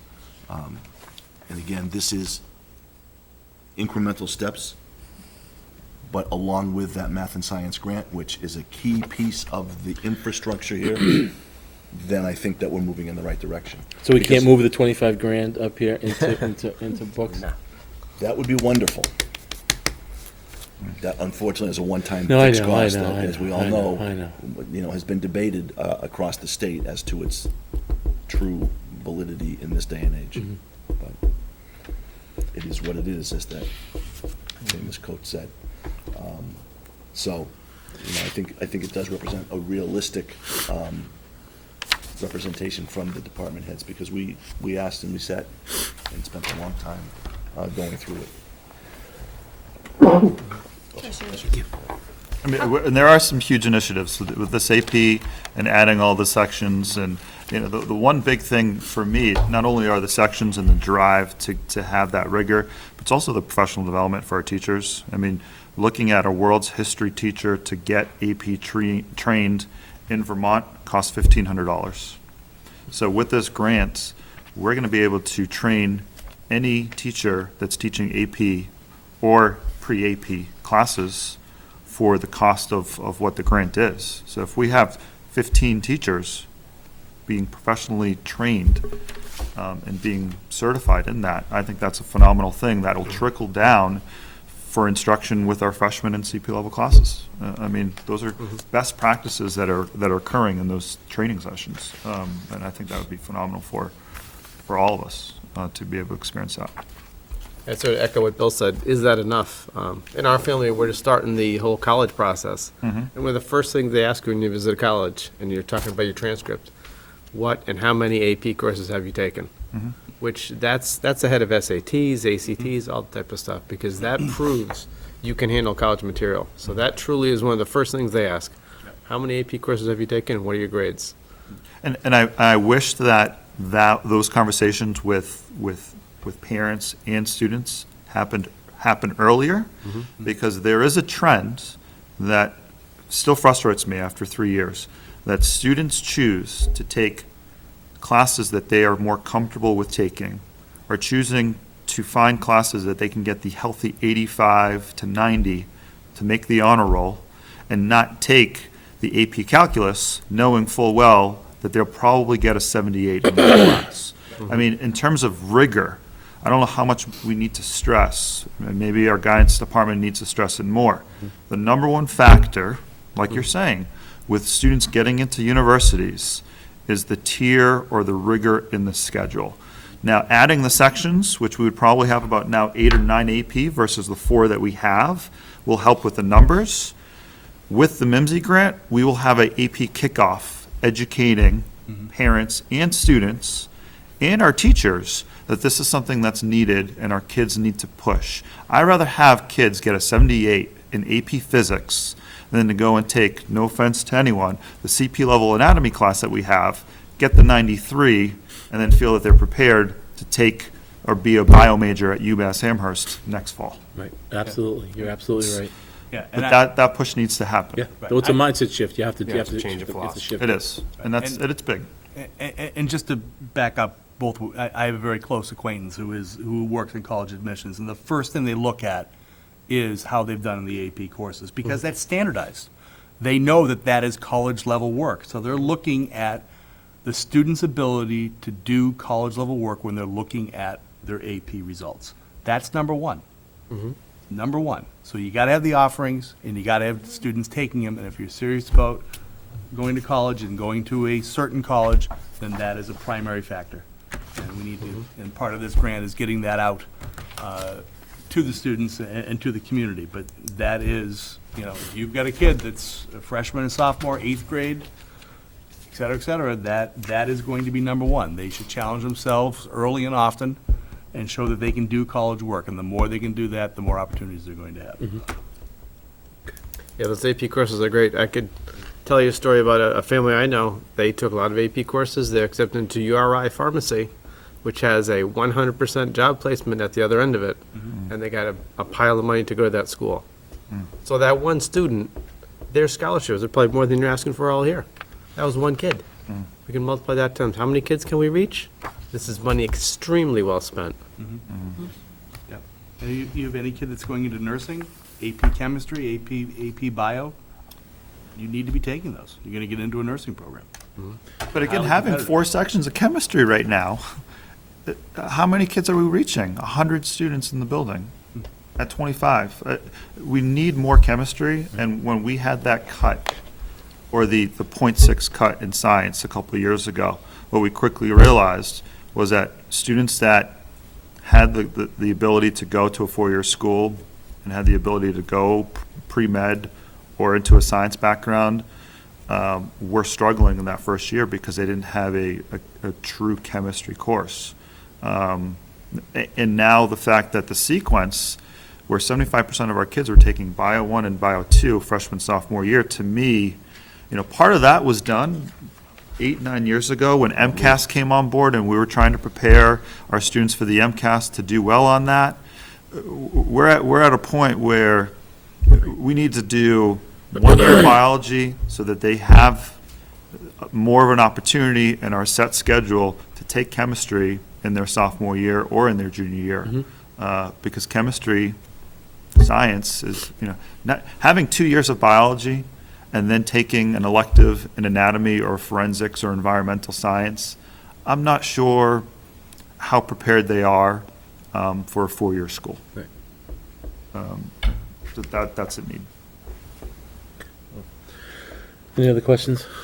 I do see with the AP courses and the new science teacher, it's going to be very heavy on the scheduling and the work that's going to go on scheduling before school gets out. I just see that being, all these offerings are great, but what if that one person wants to take AP this and AP that? I mean, that's going to take a lot of heads to figure that out. Master schedule right here. The reality is that we're not going to meet 100% of our students' needs, but I'm sure that you're more than willing to come in when you're done with school, and which is probably earlier than we are, and help with the master schedule. All our singletons are But that's- really restrictive, and this Well, I is just going to add think to it. I think it's important if we're going to put in that, that's going to be a whole shift in thinking. If you're putting Bio 1, but it normally has gone Bio 1, Bio 2, chemistry and anatomy. Is that how That's it- more of so I would say 75% of our freshmen, we did have one track where we had, I'd say 25 to 30 students would take honors bio in their freshman year, 1 year of biology, take the MCAS in their freshman year, and then move on to AP bio in their sophomore year or take chemistry. Most of them took AP bio. But that was a quarter of our freshmen. The rest of them, they didn't have that opportunity until their junior year, and they were taking the MCAS bio in their sophomore year. Which I feel that we can get biology. I taught bio. I taught it in 1 year. To CP, to honors level students, you can teach it in 1 year. Right. But I do agree with you. The creating a master schedule isn't as easy as people think, and finding the time to do that and looking at every scenario and trying to reach a majority of our Highest percentage students, possible. high percentage as possible it's But unfortunately, sometimes it comes down to kids making choices. Yeah. You can have this, I mean, we see it all the time. You can have this or you can have this. It just doesn't work. We just don't have enough staff, enough offerings. You have to make an adult decision. Or maybe put this off till next year. It's tough. It's tough that they have to do that, but, it's so restrictive. It is what it is. We have a lot of singletons, not I just. think if the conversation is early enough, I think they have time to think about We're it. actually meeting with our students with the Thursday we come back, Right, I think if you scheduling for could next shift year. the mindset Right. around that, then I think it's a natural progression. Right. Then then people are gonna be begging for, Right. when do you get marine biology here as an elective? I like to take that as a second science my senior year. But you have to start, you have to start it, and this is a good Yep. starting point.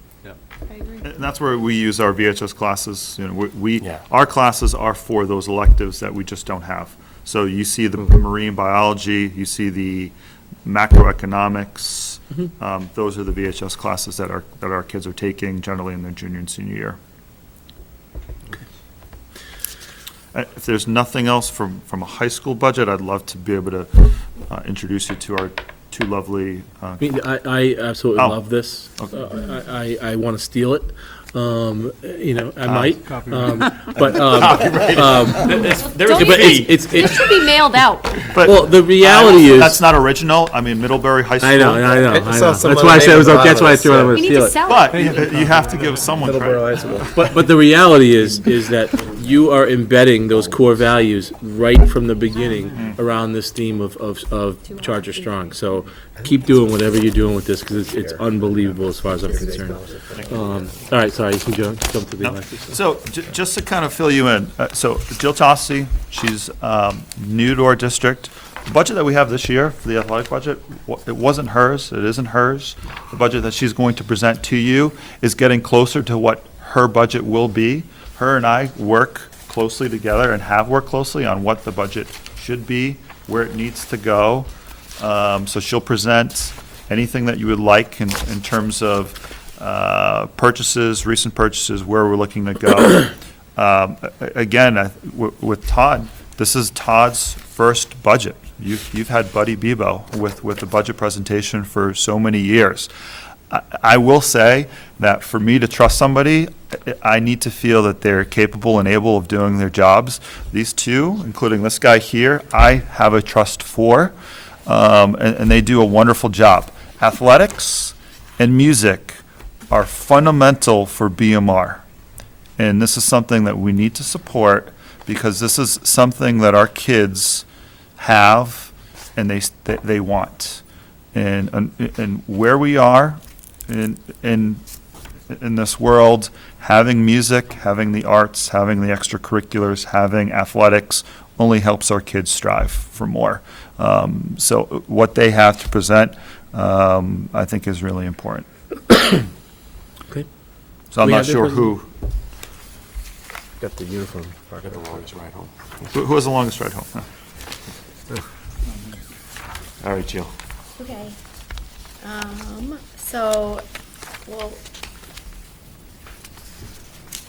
don't know where to start. Do you like your job? I do. So just mind you, we do have an AD that teaches four classes, and she has one period to do AD work, scheduling, rescheduling. Rescheduling and rescheduling. Wait until the spring. Providing PD opportunities for coaches and everything else. Which is And ludicrous. she's doing a wonderful job. Thank you.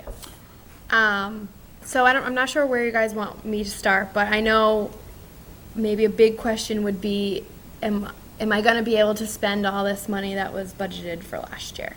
And there will most likely be money left over. Right now, in previous years, they've waited till the end of every season to pay officials. I kind of stopped that because it was more of a headache for me to go through a whole season of officials and figure out who gets paid what and how many games they did. Plus, we were almost the only school in the league to do that. To do that, yeah. So on top of the Everyone headache else, for they me. pay as you go kind of thing? Everyone else would pay, Yeah. like a regular, every 2 weeks, they would pay their officials, their game officials, or whatever. We waited after the end of the season. Our policy forever What was that? has been, at the end of the season, the athletic director would have a stack of pay vouchers that she'd have to get ready and get the central office and get the officials paid. I'm surprised they showed up. Yeah, that We did make us very everywhere we go, popular, sure. when am I getting my check? My check, I haven't got my check. And you know, That's usually the question, though, too. Like, a lot of assigners would say, well, in the past, we've had a hard time assigning officials to you because you wait so long to pay them, on top of getting phone calls and emails. So I think it kind of works better for the budget, too, is seeing that it's not just one chunk of money gone. For the winter, I did December and I did January. So I have my stack of February that will hopefully be out soon. Just putting it in the Excel sheet and getting it to the central office for payment. So with that, that would be under the contract account, along with our shuttle bus for the spring, and our transportation. So for spring sports, we have tennis, boys and girls tennis, baseball, softball, and spring track.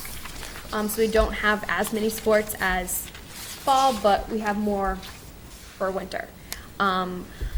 And along with the shuttle for kids from the middle school to bring them over. So all of that stuff will come out of the budget. The supplies budget has quite a bit left in it. I'm hoping to get some things kind of fixed in our building, like in the treadmills down in the fitness center, along with, track hurdles and supplies for the spring that I am trying to purchase now, so I'll know. And whatever we do have left over, maybe we'll purchase things that are kind of tentatively on the budget for 16, so we'll shorten this one. One thing that I would really like to do is to kind of get the students involved more with all the stuff the MAA has to offer. They have a lot of leadership programs for, captains conferences.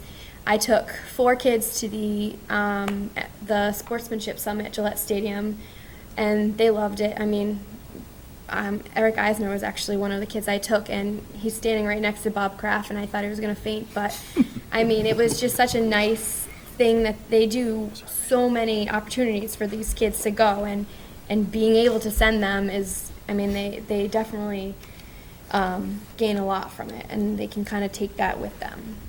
They have the Women's in Sports conference, like I said, the captains conferences. So kind of just building up, stuff for have the students go to, but also the coaches. The MAA is requiring all coaches to be CPR certified, as well as taking the fundamentals of coaching. Majority of our coaches, our veteran coaches, I guess, are certified with the foundations of coaching, but some of our new coaches that we just hired are going to need to take that class. So giving them the opportunity to do it without having them pay for it would be kind of a plus. Uniforms. So in your, I think you have this. I believe this is something that you have. Mhm. Okay. So that's another big topic. This year, we did purchase 4 sports for uniforms. You can kind of see most of them, all of them were definitely needed. The school has a lot of old uniforms from a long time ago, kind of just piled up. And I mean, the wear and tear of uniforms, every couple years, it's necessary to have them. I did kind of find a way to cut some of the uniform costs a little bit. And I talked a lot with the cross-country coach, Kevin Maloney, about why, cross-country has their own uniform, winter track has their own uniform, and spring track. And I couldn't really figure out why that was the case. In my mind, what's the difference? It's the same uniform. Why are we buying 3 different seasons uniforms?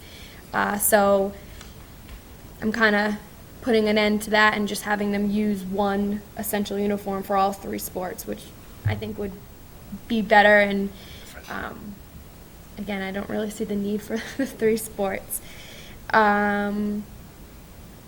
Middle school, so for this coming budget, we're only asking for 2 uniforms. Girls soccer hasn't been updated in a while, and middle school uniforms, they're kind of outdated and super big. I believe that they're hand-me-downs from the high school.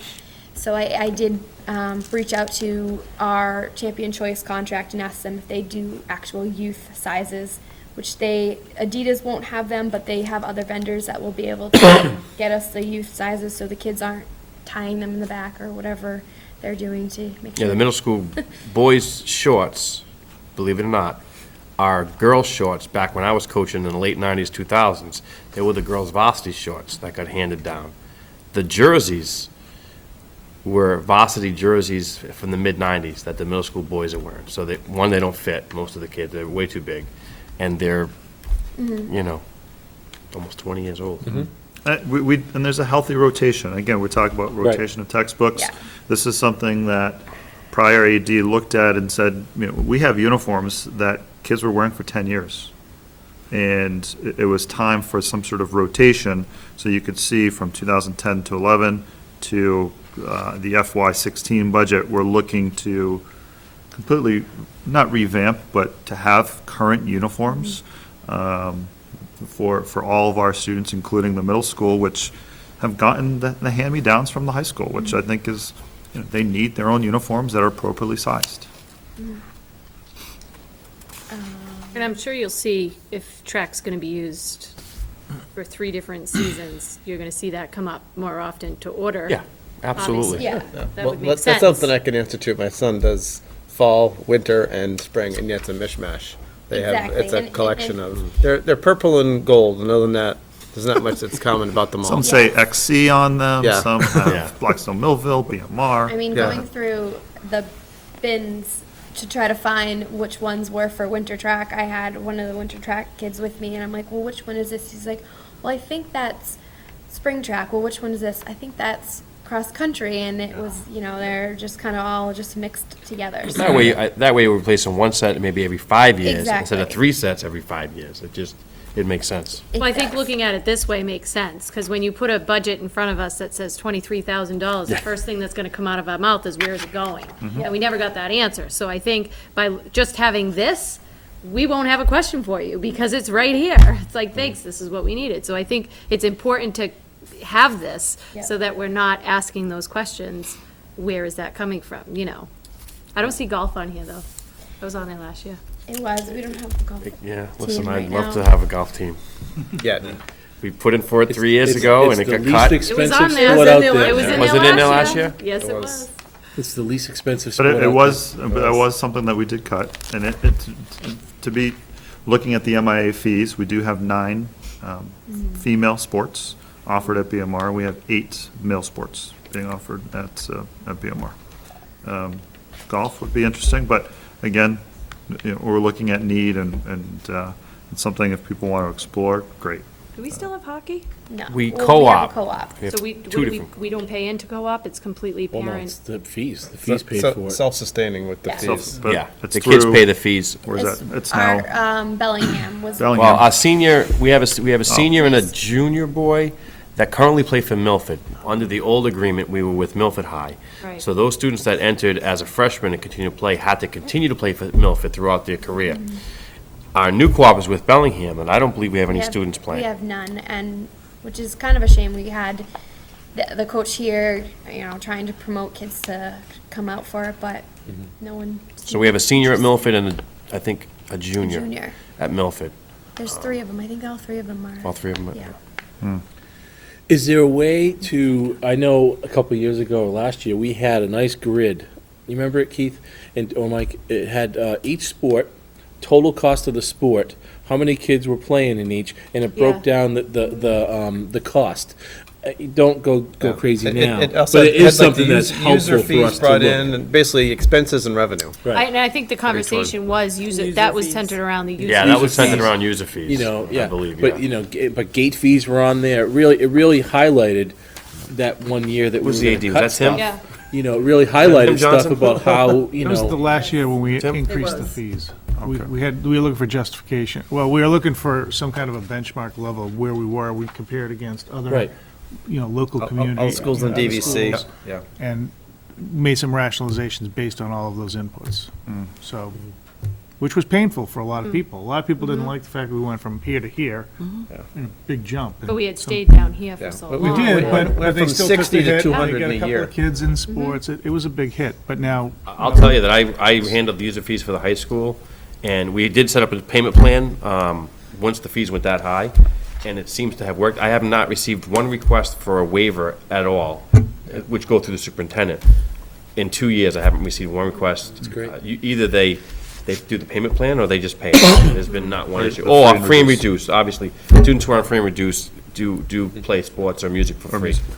But everyone else, in these tough times, people that are having a difficult time, they do the payment plan. It's spread out. It's even spread out throughout the season, as long as we get payment by the last, and I have had no issues. by the last week, it's been well received and it's been not a problem. And we haven't lost kids. To my knowledge, we haven't lost any kids, no. The numbers are up there. And I think we're still very well priced compared to We are. the DVC. We're still, I think we're cheaper than Nipmuc for sure. Yeah. We actually just got a phone call from Northbridge 2 days ago asking us what our fee was, because they're looking to raise theirs. Do we know of the population at the high school, what percentage of kids either participate in sports or in music or both?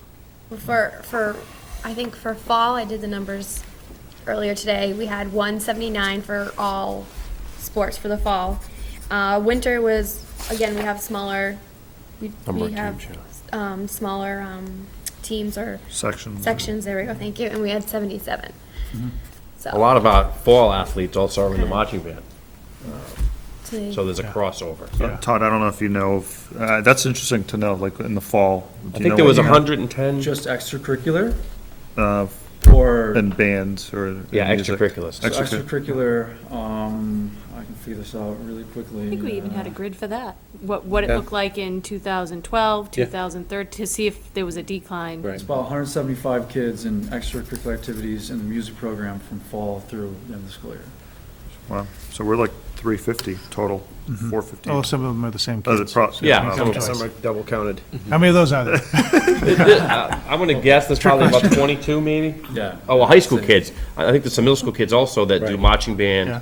and soccer or All right, so not that much. field Some of them hockey, were yeah. sitting right here earlier. It's a challenge, because you're so demanding, and the sports are so It's demanding. incredible. I don't know how they do And it. academics are so demanding. How do these kids do it all? Can middle school do JV?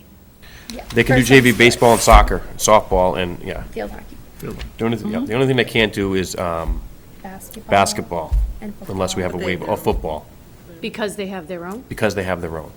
Well, football, we don't have, we haven't had that. We have no waiver for, we actually have to apply for a waiver for middle school students to play JV. It's something that the MIA Like back in the wants. day when we were one building, You could those do it. really good eighth graders would play JV, in some, That's why I was wondering, since the split. in some rare cases, Yeah. they play varsity, especially with basketball. You think about some of my better players that were in eighth grade, they played JV basketball. They never played middle school as an eighth grader. Yeah, if they're That has under changed. two, The interesting, one principal, they're not combined. and the interesting, it's counterintuitive, but study after study shows that high school students who are active in extracurricular, whether it's athletics or the arts or anything that they pursue, they have their strongest academics when they are involved. And sometimes it almost seems that they're overbooked and overprogrammed, but they actually do better in everything because they're so The structure. structured. They plan it out. And motivated, and they have to be organized. And But where did Griffin and Eric come from today? They were coming from. You see Griffin, he has a shirt on. Well, it was dressed for winter percussion. He ran from here and back again. Winter precaution, and then in between, he's wearing a Probably tuxedo shirt. empty bowl yesterday for NHS. And I'm sure he has it all planned. He knows Well, exactly what I he's mean, doing. Griffin doesn't like to toot his own horn, but he's ranked number one in his class. He's a three-sport athlete, and he's in every single band there is. Plus, he does And he's in Spartans in the student council, summer, and, yeah. and he's in principal's council. Yeah. And he, I don't think he sleeps. I think he's a class officer too. Yeah. So. So I think moving forward, I think what we'd like to see is that grid at some point, you know, and don't go crazy with it, just something that, in terms around cost, because we see that you're reducing here, athletics totals is a reduction of 37,000, and then, new money in music for 17,000, so just kind of looking at that, and then eventually, would love to have a discussion about boosters, That's what I was how gonna how that can develop in your plan. We want you to stay for a long time. You know, but what that, because the booster question's been lingering here for years. Conversation. Is it individual? Is it a greater one? Is it, you know, so just wrap your head around that too, in terms of that. I just have one other quick question. Football numbers, are they getting better? I think they are, With 30, close to 40 this year. Yeah. I think Was that with Hopedale or without? yeah, we With only had Hopedale, we had four, seven. was it seven, that many? One Yeah, kid there got was- hurt pretty bad. He didn't play the rest of the year.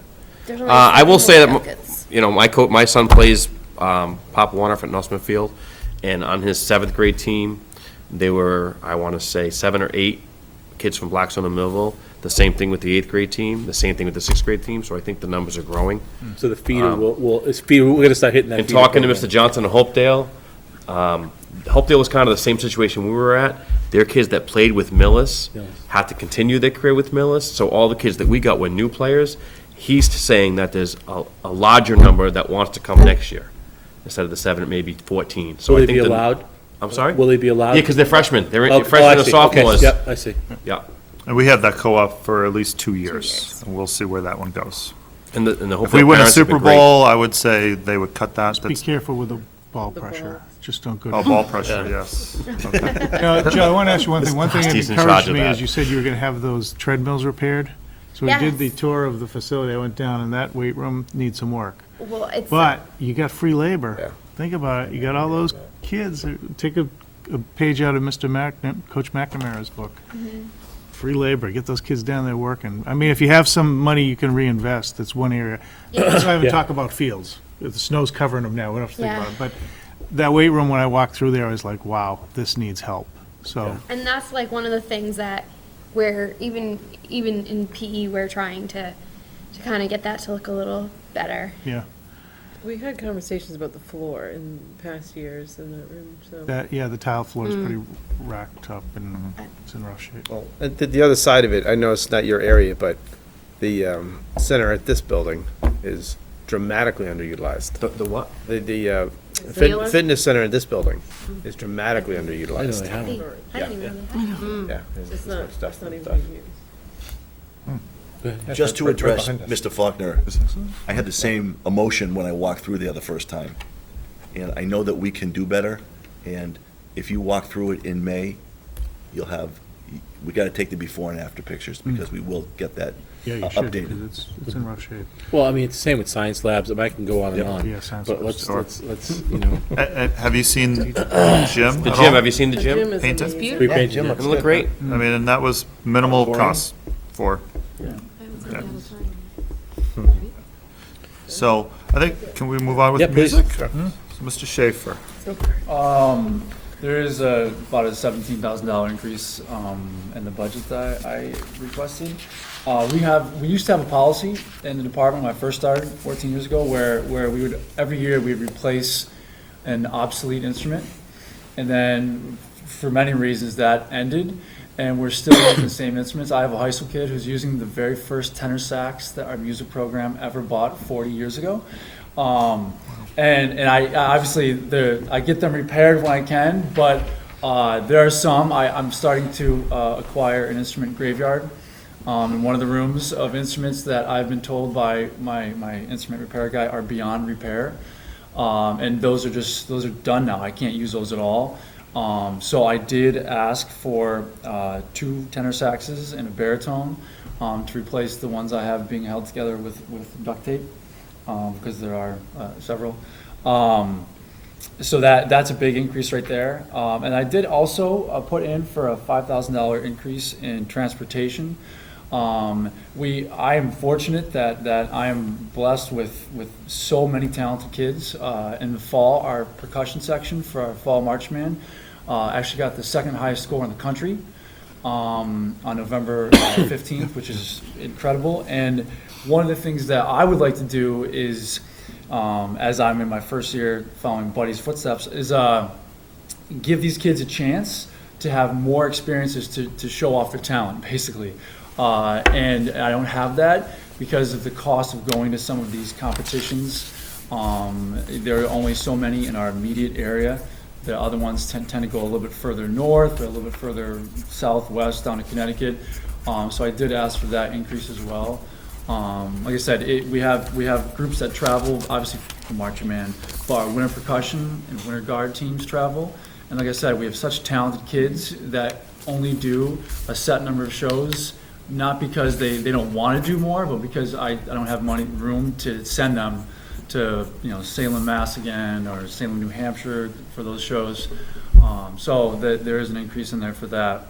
And then the only other increase is for supplies. The cost of fielding a marching band show, unfortunately, continues to rise in terms of the design process, the supplies. So I did increase the budgets for marching band and the winter activities. Basically, our competing groups that need the supplies and design for those. So that's where that $17,000 increase is centered around. Like I said, 8 of it alone is for 3 instruments to replace the duct taped ones. Then the transportation, and then the marching and competing activity supplies. Questions? I'd like to know, how many additional shows do you think you could get to with that $5,000 investment? For winter percussion and winter guard, because I try to keep those equal in the amount of competitions they do, those could do 2 shows each in the winter season, which we're about to start, as Griffin mentioned, next weekend. And for fall marching band, hopefully 2 more shows for fall marching band also. Marching band is a lot more expensive because we take more buses. And marching band is also the venue where there are only so many programs, so many high schools in Massachusetts that have competitive marching bands. So what we tend to do is have to start looking more towards Connecticut because there's a lot more shows that are offered there. So those 2 shows would just be going down to Connecticut because it's an expense. Good. Other questions? Okay. Can I just mention that $17,000 really isn't for the band increases? It's for the engagement ring he just purchased. So it's reimbursement for a new engagement ring. Hopefully I'm not embarrassing you there. Yeah. Don't listen to Mr. Dudek. Todd's been a great addition to the high school. We're lucky to have him. It's big shoes to fill for Mr. Bebo, but he's doing a great job. And so is Jill, and you're not going anywhere. I know. All right, I just want to make sure we're clear on that. Is it like buddy in some of the hallways? He's still around. Don't let him fool you. He almost killed me on the road the other day in that snow. I would say that we as a community and as a regional district are very fortunate to have the level of expertise and the talent that Jill and Todd bring, because I'm in that building early and they're ahead of me, and I'm there late and they're still behind me, and they do it because they love what they do. And as Mike and Keith alluded to, when you can trust people like that to do that kind of work, we all win. So thank you. Awesome. Good job. Thank you. Thank you. Thanks, Have a good night. Thanks for Good night, guys.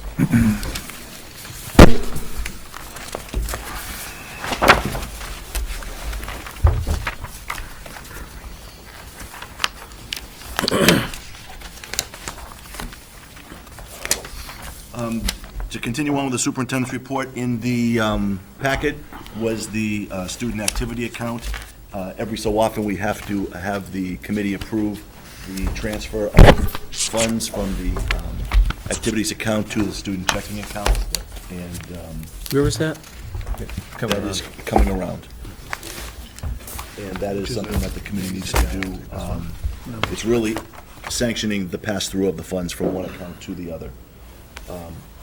Timely, this is the school calendar, and we know that the events of the last 2 weeks have triggered an awful lot of discussion from, can't we combine 2 spring vacations, February and April, into one?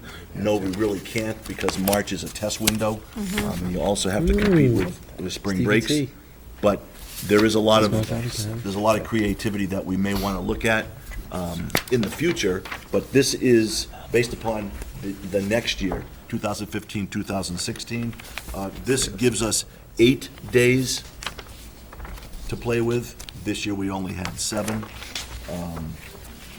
So our last day with snow would be the 27th of June, given this model. Teacher, I believe the teacher contract stipulates that we don't start before September 1st.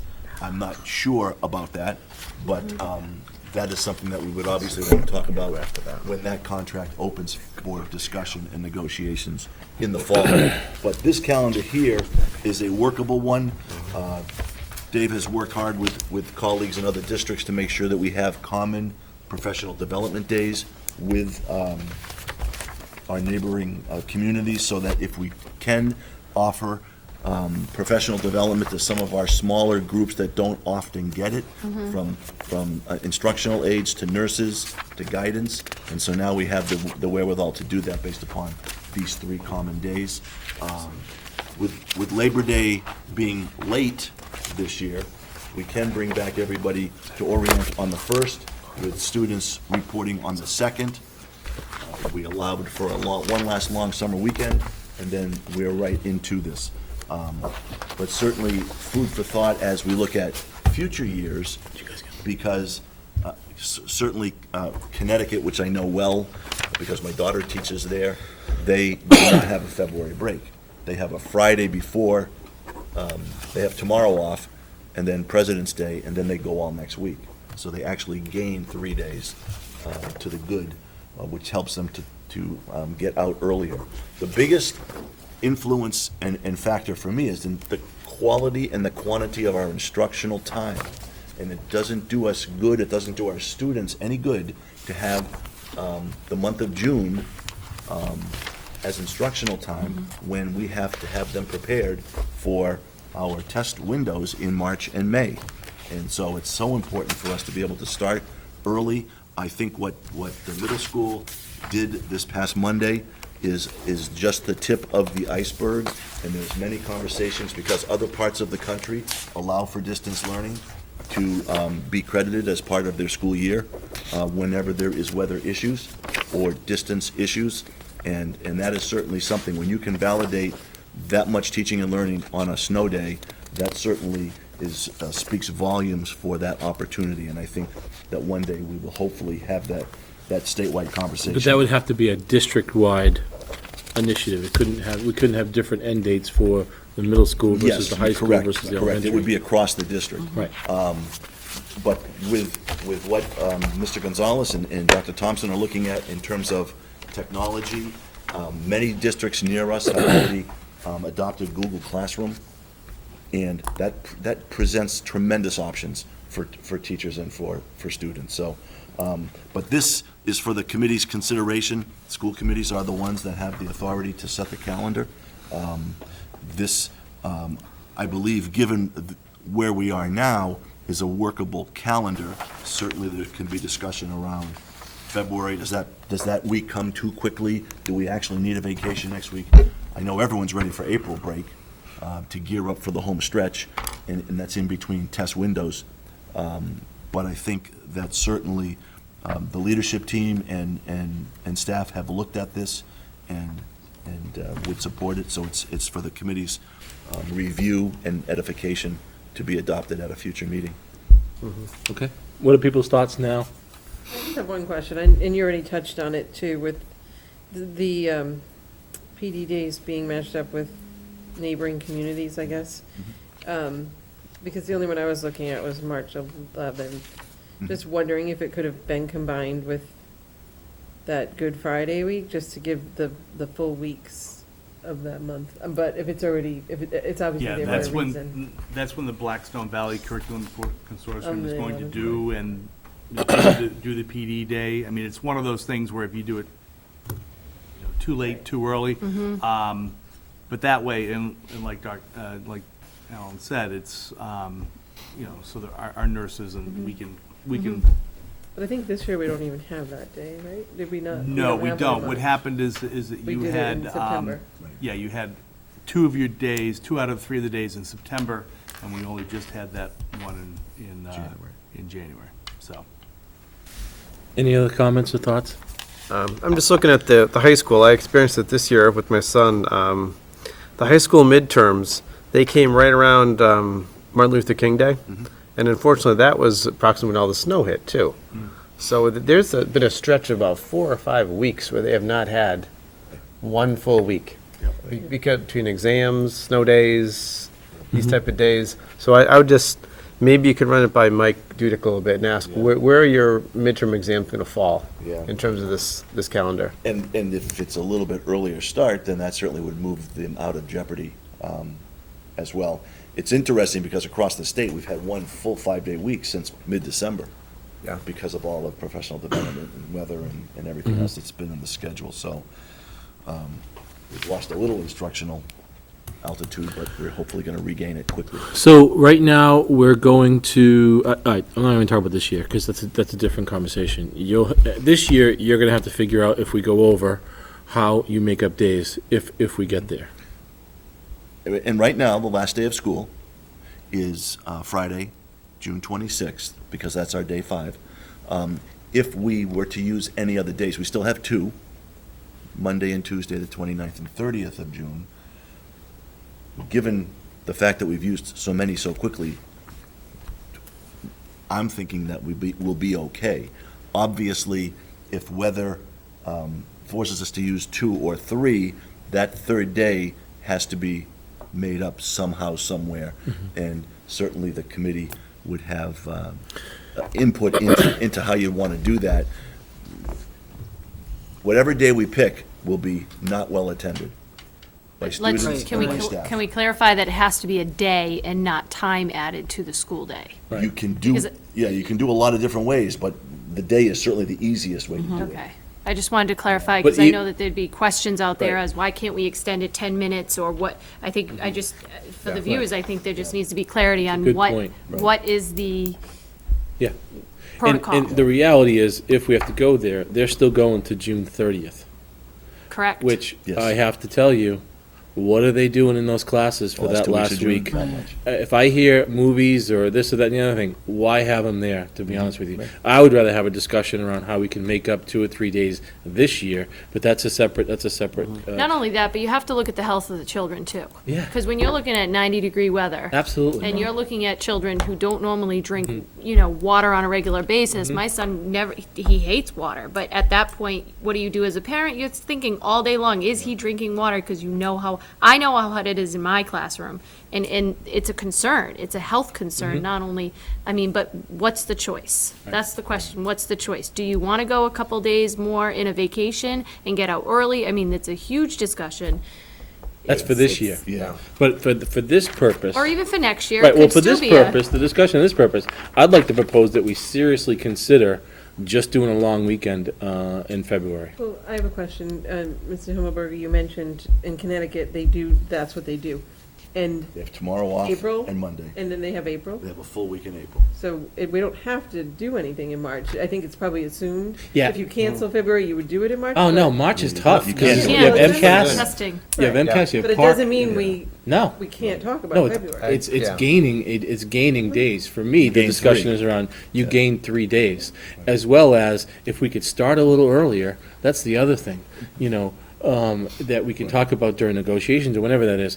But starting after Labor Day does put some. Compresses it, yeah. Compresses it a little bit. And I think it's, to be fair to our families who make plans sometimes way in advance, it's a challenge to have to choose between a lot of money spent on a vacation and honoring that makeup day.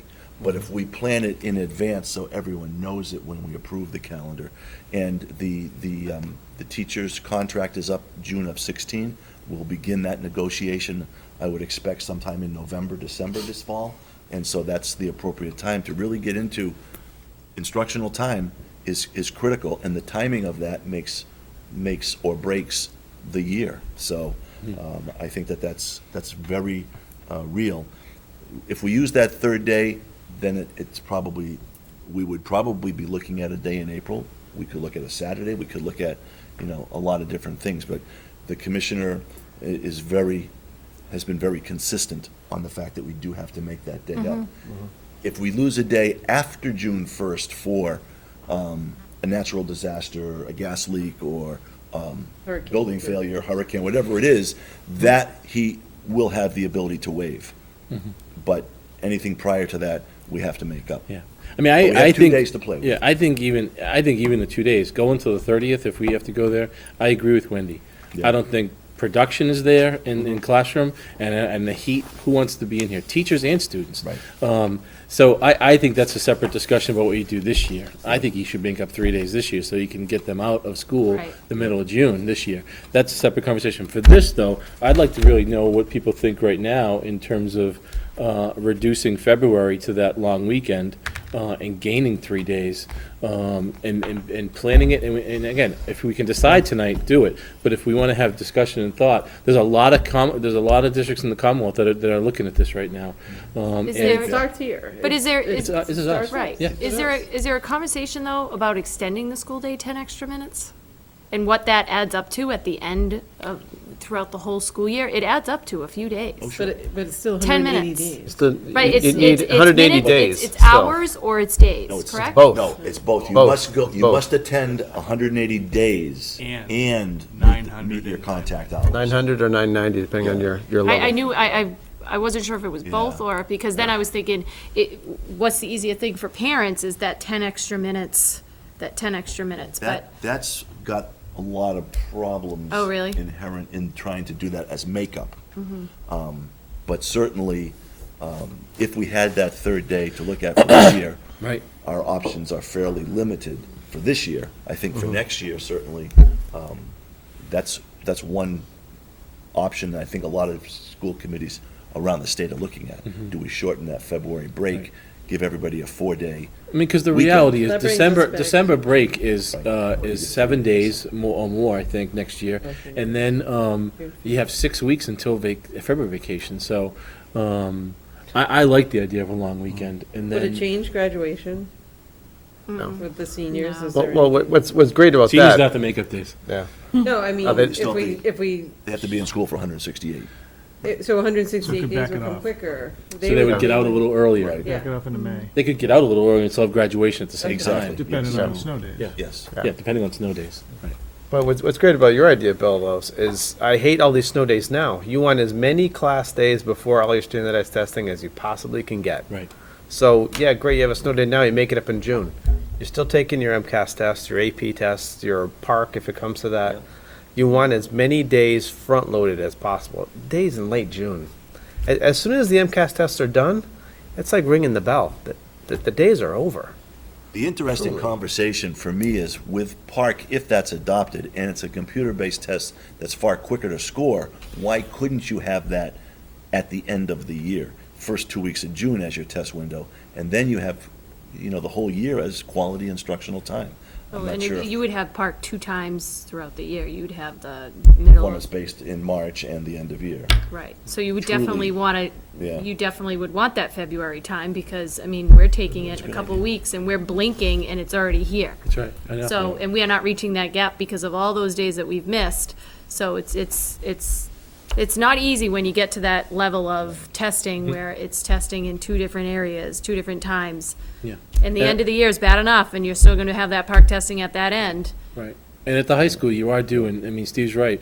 There's MCAS in March, there's a June biology if you take that, but there's also AP exams sprinkled throughout there, and SATs, and so it is a different kind of animal. So, so how are people feeling right now? You feeling you can make a decision right now, or do you want I to? think, I don't think we should make a decision tonight, but I think we should put it on the table and say we're gonna, make our decision at our next meeting. To Okay. give I mean, I think there needs to be a decision. I don't think it should The be today, but I community think, a chance to can we absorb this give is a- option A, option B? I mean, at least, This is there a has to be significant an- change. We I shouldn't mean, just do it definitely on needs- one meeting. But I think we should propose it and I agree. see what I we agree. get. It'd be nice to have from- our other members here. There's an option A. Yes, Okay, right. that- We that's we option- we are Option down A. 2 people tonight, so Right. that's And option B would be I don't think we the- should keep it open. I No, think there should be an option A I and think- an option B yeah. and go with what we, you know. We should Which is propose what we it. have. I would say this is A, and the long weekend is B. Which pushes us back to June 15th as a Which would put us back to the 15th being the last day, instead of a Monday. which is nice. Who wants to go back to Monday? So it would be the 15th if we were to have a long weekend in We February. would gain 3. Gain 3. Yep, And if we didn't, it would be the 20th. the 20th. And plus snow days. I mean, I don't know what the trend is over the last 5 years, how many snow days we've used, but I'm sure it's more than 3 or 4. I'd be willing to bet that we probably average pretty close to 5 over the last 15 years. That's- Over the last 15 years, because you have years where you have 1 or 2, and then you've had years where you've had 5, 6. I can't remember one year though where we didn't have a snow day, to be honest with you. It's always between 3 and 5, I Yeah, think. right. So, do you want to throw out an option C? I mean, I don't think so. Okay. Well, do we have any other What is- ideas what would it be? other than We just haven't- February vacation? Any other Do nothing. any I other mean, dates you want to attack? Don't even have a long weekend. I'd have to disagree with that, because I think when you're in February, you have a lot of sicknesses. I Sure, really think there absolutely needs to air. You gotta clear out the Classrooms buildings. need to Yeah. air out, the Yeah. kids need to rest. Although it's 6 weeks after December, it's illness time. So I definitely think there needs to be something in there. I don't think the whole week should be back in school, because, I mean, you would have less attendance too because of all the sicknesses. So I think option A and option B, we're leaving it, Right. and we're putting out that option for, Yeah. those couple days. I will tell you, I read Northbridge's school committee notes, and another option that they have is adding days, having 2 full weeks in December. Okay, so that 22nd, 21st and 22nd are vacation days for them. So they're adding there, and then they minus in February. I think it's a long weekend. So, What we're also looking at there is, we go back in, August 31st. Right. We're there for our teacher meetings, trainings, right, et so cetera. you're starting the week, Yeah. starting the week ahead. So like, That our- conversation can't happen until. yeah. But in our contract, that's not written in, so. So where are we- they we- adding we- time? we- They're we start a lot 2 earlier. full weeks at Christmas. They're taking the time off. Yeah, they're taking it. They're adding 2 days. Yeah, it's a wash. They're just kind of. I'm not sure why the option was even there, but they're adding 2 days at Christmas time, and then not just having the Not long having weekend. So February. it is a net gain of 2, I think, or 1. But again, we're going back Yeah, on going back earlier. 31st. So their end of the year is probably the 15th already. Yeah, it's With about that. It's about that, Okay. yeah. I think So- the reason we're looking at this, though, is we have to keep, the reason we're looking at this is to the time on learning. Yep. And what's best for the children is time Before on March. learning. So I think that what needs to be Absolutely. the umbrella is the time on learning for children. And that's why we're looking to change it. I mean, we have, this year we have run into, a snag, but I think we really need to look realistically, and the time on learning is happening then, and it's not happening in June. No matter how much you can push Absolutely. it, that's the reality of it. Right. So if we can always stick to the middle of June as the end date with a couple, then we'll be in good shape. Once you get in that third and fourth week of June, forget about it. So I think option A and option B is out there right now. I think ponder it, but I do think we have to make a decision so we can give people a year in advance of this is what the calendar is. So how can we look for feedback? Well, I know this is a calendar, I understand that, but I still think it would be, advantageous of us to look Right? for feedback. I mean, I don't think teachers like to be in June 30th, You're I gonna have think we some who are can gonna get. like it, you're gonna have some who aren't That's gonna right. like it. Right, there's Like gonna be a third that's gonna be, oh, wow, this is creative. Somebody's gonna be ticked off, and somebody's gonna be happy as. And clam. it doesn't, I mean, if people make plans, you can still make plans, Mm-hmm. but it's an unexcused absence. It's the most expensive time to travel, Right. so I don't know. Right. But you're right, nobody wants to be in those classrooms when it's 95 degrees. No. For 3 It's- days it's straight, and it unhealthy. happens. It's There's no unhealthy. learning going on then, truly. So, I mean, maybe the leadership team can, over the next couple of weeks, put some feelers out to the staff. Parents obviously are watching, they can provide feedback to us if they like, but I think Brian's right. A third's gonna be, oh my gosh, this is innovative. A third's gonna be, are you out of your mind? And there's gonna be a third that's on the fence. So the third option might be we look at doing something about the weather. Yeah, we can continue that. If we just get salting clouds or something, I don't know. Right. Just buy one of those Technology machines that they fixes moved it. up from New York for the district, the ice melter. You the snow can put that in the melter. budget. Okay, all right, so we'll table that till the next meeting. It'll be on the agenda, and we'll hopefully can make a decision then. We'll talk about For 9C. the next televised, 226. Yeah. Yep. What, 226? February 26th. That's the That's open the open hearing, hearing. so. Yeah, we're not gonna make a Have the decision answer. then. Want to make a decision then, or do you wanna? Well, I think you don't want to go much later than that, because you Yeah. want folks to deal with We do want to have a year in advance, so we could make a quick decision It that can be on night. the agenda. Yeah. Yeah, absolutely. Just a couple of more items on my report. The discussion of the 9C cuts. Everybody's heard all of the conversation around where the state is finding itself in this very current fiscal year.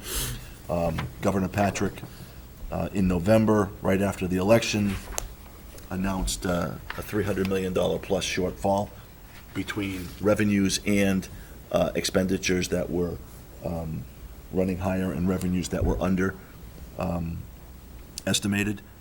overestimated.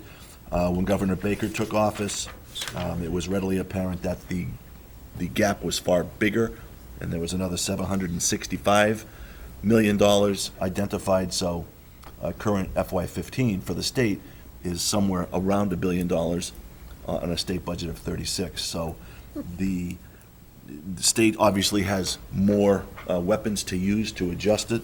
One of them is these 9C cuts, which gives the governor the authority to cut certain line items in the state budget. And as you can see here, the education lines total up to $51 million. The ones that will probably have the biggest impact to us are the kindergarten grant. That is currently a $65,500 grant, and that is being cut by 22%. So it would be on the total grant. So that will short that grant by about $14,300. So, and that grant pays for salary, so we would curtail some of the subs and have a shortage, a net shortage of about $12,050. And that would be put against the teacher salary lines, and we will have to spend less in order to cover that increased amount that is given to us courtesy of that shortfall. The 632 grant, which is our MCAS support grant, is $5,000, so that 34% translates into, 32% translates into a $1,600 shortage. So that will simply mean that if we have funding in other areas at the high school, that we will transfer that from guidance to be able to cover the tutors for that program. And the only other one that still we haven't gotten a definitive on is circuit breaker. And I think if it does hit, it's going to be very, very small. The one that's right now at -2%, it's, Right. is that? It'd be minus 2% of the next. You're saying that one's not accurate? Well, we haven't heard a definite on that from the state in terms of how that's going to break. We've seen the exact spreadsheet on the kindergarten grant. We haven't seen it yet on the. But that would be in terms of the next. The next two payments. Two The next payments. two payments It would would be be- reduced by 2%. Correct. So what's a payment now? Those payments this year are 85 about grand? $86,022. So 2% of that. Right. It would be less. Right. It's like Right. $2,000. And then the only other one here that you'll see is the famous regional transportation, which has been a political football for many, many years. That $18,730,000 is being cut, but that was additional funding on top of the 62% reimbursement. That 51,521. It's the 7035006 line item. And so our budget was set with a very modest number, so the additional that we're losing, we never counted in the first place. Weren't we giving it back to the town? That was last year's. We've already given that back. That's not this one. That was last year's. And that's already reducing the assessments, as Bill said, for the last three payments for both towns. But that was We're on also in FY14. a contractual year with transportation. Yes, we are. That contract ends June 30th. Yes. So the biggest impact in terms of planning and resources is the kindergarten grant, and that's a real number of 14.3, of which we have some substitutes in that line which we will not use. So the $12,050, we will take it out of the salary. So the salary lines for those particular buildings will increase. We will just have to spend less in other areas to compensate that, to bring it into zero. And I believe the last piece that you have here is good news, and we love good news, and that is that our food service report through a year-to-date through January is very positive. We have a net profit of $16,122. Again, the idea is to break even, and if something breaks and we have to have it repaired, it's good to know that we have that cushion. But this staff does a great job, as I've said before, and the department itself is so well-run by Laura and Jean Sheridan. So that's the update, as you can see, because of all the detail in that reporting for the feds. But the good news is that our accounts are steady, our profit is good. So and that is all I have today. Thank you. Report of the Assistant Superintendent. Yeah, I don't have much at this point. I just want to just reiterate that the secondary schools, the high school, the middle school, Google was given, those passwords were given to the students the end of last week. So far, it's gone very smoothly. You heard from Mr. Cameron about their efforts earlier this week. And I need to congratulate Mr. Gonzalez for his efforts getting that out and rolling it out smoothly. The next step is probably sometime in early March, we will add the elementary schools and turn them on. And again, right now, it's just being turned on so that people can use it, experiment it. The middle school has taken it to another level. I think other people will join in. But you'll see it in pockets for this first piece. And we are talking about training our Google teachers and teacher leaders in hopefully late March, early April. Great, thank you. Second public forum, seeing no one, will move forward. School committee forum. A couple of things. This is my soapbox from a couple of years ago. The Millville Town Library is now fully certified, which, big deal. Who cares about that? Millville residents can now go to the Blackstone Library and take out materials, which a few years ago, when Millville had some pretty severe budget cuts, they had to decertify their library, which meant that Millville students did not have equal access to books that the Blackstone residents did. So I went to the Blackstone Library several times and made a few pitches and pleas for our students to at least let the students check out books, but they said no. So now Millville residents can go to the Blackstone Library and check out books from Blackstone, which I personally think is huge. That's really good news. Second thing, Griffin mentioned it briefly, the home show is February 22nd at 1 o'clock.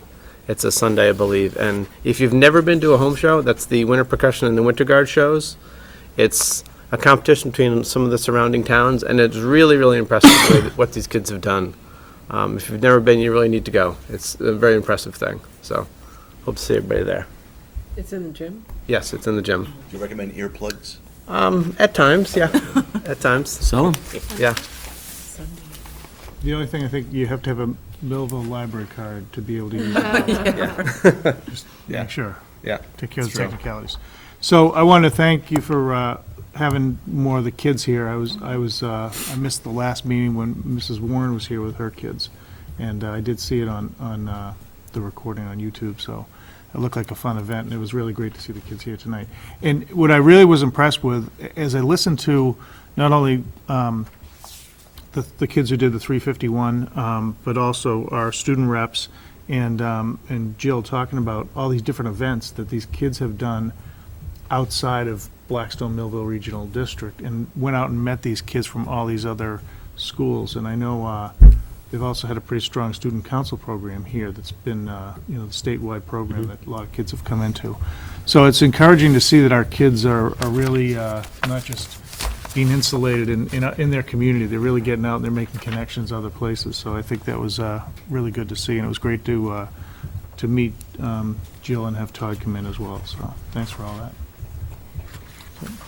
I agree with Brian. I enjoyed having the children here, and I think we need to have more of that every week. We'll work to do that. Yeah, that's it. Wendy? Hopefully in March, we are going to set up another meeting to go over the results of the regional agreement survey and information, and to come up with some plan of action and create some subcommittees. So we'll be putting that together and sending out invites. Erin? First, I want to say congratulations to Steve's son for being on the front page of his There you go. high school Yep. newspaper. That was a good day. Will he autograph Yeah. that? What's that? Will he autograph that? For you, he will. For you, he will. But, I mean, this wasn't even a school No. sponsored event, but, he won first place. And is that for his age group or for the That was overall. overall race? Yeah, there were 1,300 runners. So it was good. That's He had great. a good I day. was there. I seen you. He had a good day. It's a great day. That's very I good. was there. I saw you. I also want to talk about how much time and effort and energy has gone into the snow removal in both our towns for the schools and our roads. I just think that we can't thank our highway departments or our janitors, our custodians enough. It wasn't pretty, but, you know, I think with the patience of everybody and the cooperation, and I know Blackstone brought a machine over here because of the state of what our middle school was. I'm not sure if everyone understands exactly who takes care of what. Our two towns take care of the elementary buildings, and we, as a district, are responsible for our middle school and our high school. So I think the snow that the snow amounts we've gotten in this past month are more than what anyone in our state is, you know, ready to handle. Even Boston needed help. So I think the patience of the parents in the two towns of Blackstone and Millville, we definitely need to say thank you to everyone's efforts and everyone's patient and understanding that it's just a lot of work. So I want to make sure that everyone is commended for that. And I'm very glad the next storm is coming on the vacation. Stay home. I actually have to say, thanks to Mr. Cameron, I did hear that he was making sure that children were actually taking the bus and not walking. Yes. And he was Yeah. making a conscious effort so that the children aren't walking down the skinny, narrow way driveway. So I think, you know, it's an effort for everybody. And it takes patience, so. He was actually out there directing Traffic in the traffic morning. on Tuesday morning, which was a 2-hour delay. And I mean, and I'll just say, I know the machine came in that day, but sometimes people are upset when there's no school or a 2-hour delay, or what a difference the 24 hours made. Or even that day, coming sure. back for pickup at 2:17 was a different, Yep. it was a different setup. But it was borderline dangerous too. So he was out there. I don't think his coat was warm enough personally. I didn't stop to tell him. But I appreciated that as a parent, to know that safety was in Top the priority. forefront. Yeah. And there's nowhere to put it at this point, you know, we got No, to just. there is we have nowhere to another- put it. Right. Like I said, the snow melter from New York. I watched the whole Channel 5 conversation about it, and the $5 million that it cost for one machine. So it's not possible. We have to wait for it to melt. Not based on the state budget, the way it looks right now. That's right. We'll just keep borrowing. Okay, yeah, and I agree with everybody, and I really want to commend everybody and Alan, you know, leading the charge, you know, and all the different hats that you wore during the facilities manager and the, you know, everything else. You know, I'm glad it's vacation week too. I wish everybody a good vacation week to relax and refuel. We have a couple more meetings coming up in terms of wrapping up the budget and then having the public hearing. We hope people will come. It's here this year at the middle school. We hope we can pack this room. What's the day and date again? The day is Thursday, February 26th at 7 o'clock. And it's really important to be here for the initial draft and to help us in terms of dialoguing with moving forward. And really, the format's a little different. You're going to see a lot of narrative about what's going really great. Besides what you hear from us and people coming in here, you'll hear a lot of great initiatives that we're putting in place. And that was a big factor in the feedback on the budget survey, to have the numbers, but also have a narrative in terms of the layperson can follow. So that is definitely going to be something that's going to be important.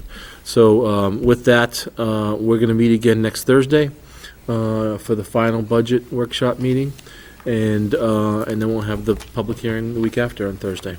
And just to make note, it may not be televised, but you can come. Absolutely. Workshops, you can come. It's a public meeting. Anybody can come. And the public hearing will be televised, obviously, and our regular meetings are always televised and taped, either live stream or Channel 8, and then replayed in Millville. Okay. With that, I'll look for a motion to adjourn. So moved. Motion made by Wendy, seconded by Georgette. And all those in favor, try to say an aye. Aye. We're adjourned. Good night. Hear your voice.